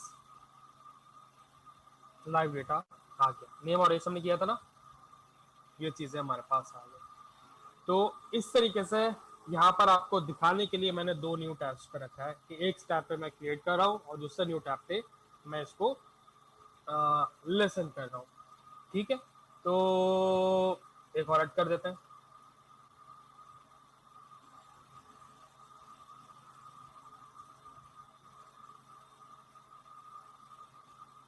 क्रिएट यूजर करते हैं और यहाँ पर आते हैं तो देखें जी इसमें हमें ये वाला भी लेसन कर लिया। सर हम अपडेट भी कर, क्या चीज़ करते हैं सर अपडेट भी कर। अपडेट का तो क्यों रही है, म्यूटेशन हमने बढ़ाया नहीं है ना, अभी तो हमारे पास सिर्फ 2 ही म्यूटेशन है, एक अदर डिलीट का है और एक अदर क्रिएट का है। डिलीट का भी अभी हमने इम्प्लीमेंट नहीं किया, सिर्फ क्रिएट पे चल रहा है। तो जैसे ही हम क्रिएट करते हैं हमारे पास ये सब्सक्रिप्शन में डेटा हमारे पास आ जाता है।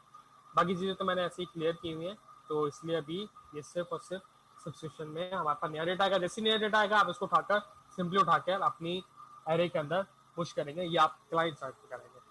अब आपका जो होमवर्क है जो कि आपके सर ने दिया हुआ है वो ये है कि आप आते हैं क्लाइंट साइड के ऊपर। इंडेक्स कहाँ गया, ये वाला है हमारे पास एक अदद सब्सक्रिप्शन। ठीक है, वैसे यूज होगा हमारे पास, इसमें डेटा आता है, दूसरे में एरर आता है और तीसरे वाले में लोडिंग आता है। इसका सिंटैक्स अलग है और इसका एक हुक होगा जिसका नाम होगा यूज सब्सक्रिप्शन। यूज सब्सक्रिप्शन में अभी आपको यूज करके दिखाया हो क्या क्यों रही है, ये आप इसको लेसन करेंगे। ठीक है, और फिर ये आपको कुछ डेटा देगा और वो डेटा देके आप अपनी एक लोकल एरे यहाँ पर बनाएंगे स्टेट में, जो कि क्यूरी में आपको मिल रहा होगा, और जैसे मिलेगा वो उठा के आप अपनी लोकल स्टेट के अंदर पुश कर देंगे और वो डेटा भी यहाँ पर आप उसको शो करवाएंगे इस जगह। अभी आप तो सिंपली जो क्यूरी से डेटा आ रहा है वो शो करवा रहे हैं ना। नेक्स्ट टाइम में आपने जो ये डेटा आ रहा है क्यूरीज के अंदर, कहाँ गए हैं आप, ये रहा, यहाँ से डेटा आ रहा है, इसके रिस्पॉन्स को कराएं एक अदर एरे के अंदर से, एक लोकल वेरिएबल के अंदर से, वो सेव होगा। फिर आप सब्सक्रिप्शन चलाएंगे, जैसे आपका ऐड यूजर होगा सब्सक्रिप्शन आपका चल रहा होगा, इसमें कुछ अपडेट करने की आपको जरूरत है, ऐसे नहीं चलेगा। इसका सब्सक्रिप्शन आप देखिएगा, मैं आपको ये बहुत पहले से दिखा रहा हूँ, इसका सिंटैक्स आप लगा हुआ है, कुछ चीज़ें इसके अंदर सर ने आपकी छोड़ी हुई है, आप लगाएंगे बस आपका एरे में वो चीज़ चलना शुरू हो जाएगा। लेकिन ये वर्किंग कंडीशन में सेटअप कंप्लीट है, वरना तो सेटअप के बगैर यहाँ चलता भी नहीं। ये दिखाने का मकसद आपको यहाँ पर इसलिए था कि बैकएंड में कोई मसला नहीं है, क्लाइंट पे आपको ये चीज़ इसको थोड़ा सा वर्कआउट करने की ज़रूरत है, और वो चीज़ आप जैसी करेंगे आपको ये डेटा, नया डेटा मिल सकता है। तो कोई सवाल यहाँ तक, फिर हम वाइंड अप करें।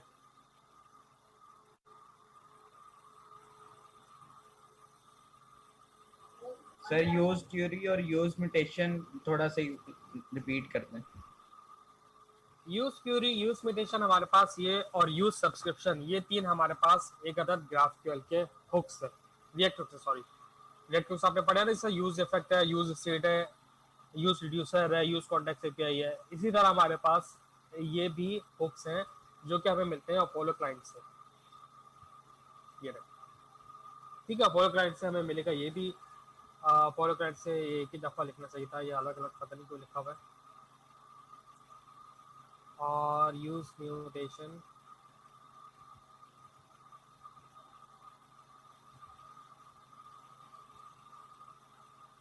यूज म्यूटेशन हो गया, और यूज क्यूरी, ये भी, ये चारों चीज़ें आएंगी इसी जगह से, ठीक है। तो ये चारों चीज़ें इसी से, यहाँ से आपके पास आने की जरूरत नहीं है।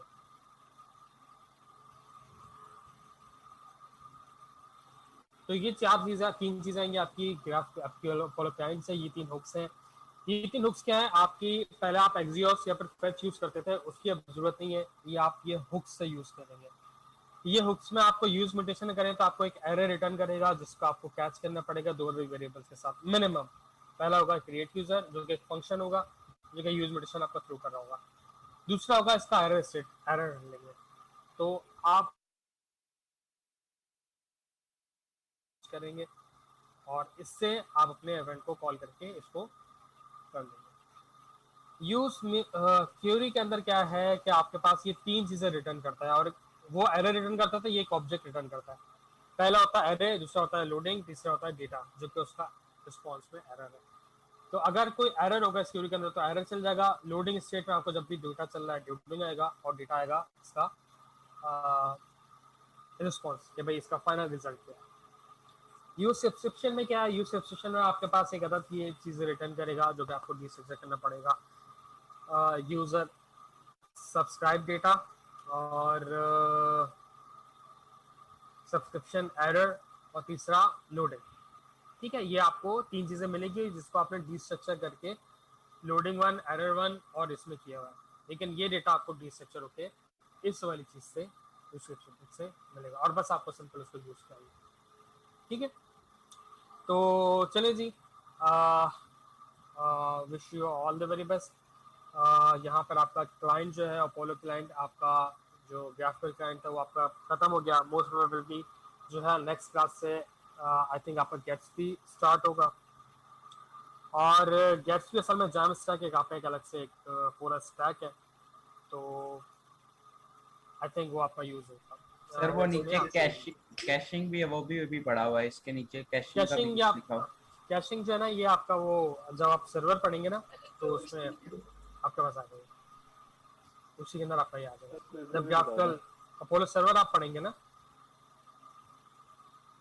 ओके तो सर, उसमें ये होगा, तो इसलिए मैंने इसको। सर ये असाइनमेंट कब ड्यू है?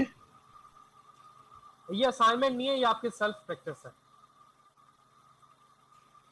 कि आप इसको करें फिर, ताकि क्योंकि आपकी सेल्फ प्रैक्टिस है तभी आप प्रैक्टिस करेंगे तो फिर आपका टेस्ट पास हो सकेगा, जो कि टेस्ट थोड़ा सा मुश्किल है, और देखते हैं फिर क्या होगा इंशाल्लाह। और ग्राफिकल कुछ लोगों को, मेरे पास कुछ लोगों के मैसेजेस आए थे बहुत पहले, कहते सर ग्राफिकल समझ नहीं आ रहा, तो GraphQL देखें मुश्किल चीज़ है, थोड़ा मुश्किल से ही समझ में आएगा। उसके लिए आप ये है कि हमारे सेशंस देखें, एक जो हमारे बोट कैंप के 2020 का था उसके अंदर GraphQL के अंदर मैंने खुद पढ़ाया हुआ है, वो आप देख सकते हैं। सरजिया ने भी पढ़ाया हुआ है, वो आप देख सकते हैं। और हमारे अलावा बहुत सारे आपको डिफरेंट सोर्सेज मिलेंगे आपको यूट्यूब पे GraphQL की मटेरियल को रीड करने के लिए, तो वो चीज़ आप पढ़ें। और इंशाल्लाह मेरे ख्याल से फिर आपको बाकी और चीज़ों का फिर कुछ ज़रूरत नहीं पड़ेगी कि वो आपका आराम से वो चीज़ आप उसको कर लेंगे। तो GraphQL का क्विज का भी बता दें कि कब तक होगा। GraphQL का क्विज आपका बस आज खत्म हो गया तो मेरे ख्याल से 8-10 दिन में हो जाएगा। वो आपके सर ही करेंगे, मैं मतलब नहीं करना चाहता, वो आपके सर आपको बेहतर बता सकते हैं। ओके सर, ठीक है ji, okay ji. The recording has stopped. अच्छा जी, इसके अलावा मुझे कुछ और बताएगा, कुछ और चीज़ आप लोग पूछना चाहें?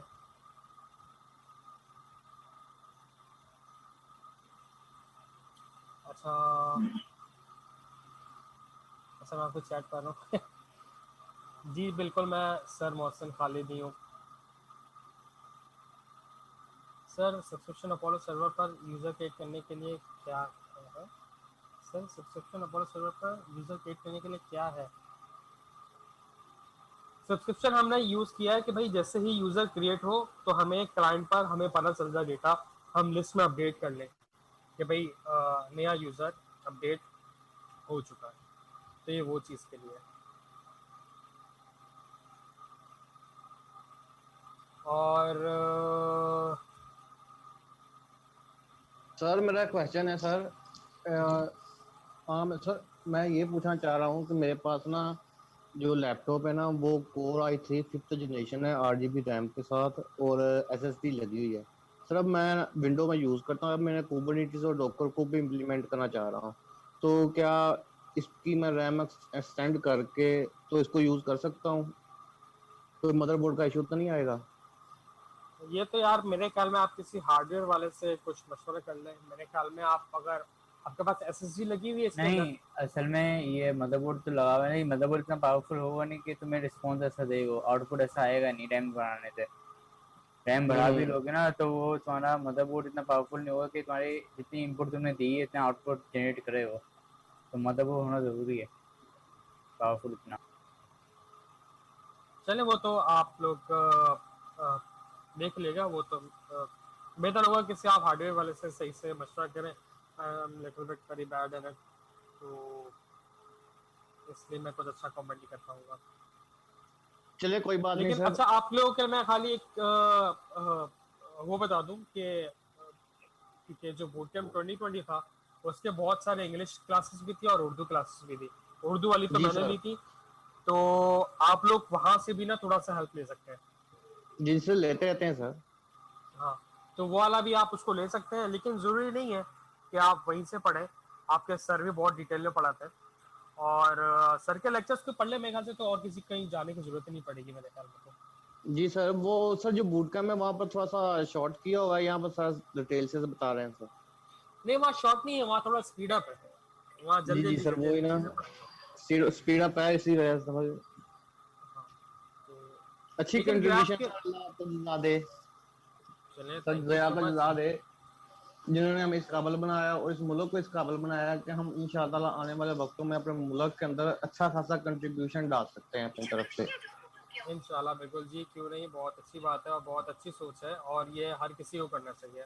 और रिकॉर्डिंग नहीं की होती उर्दू मैं आप लोग को लिंक दे दूं।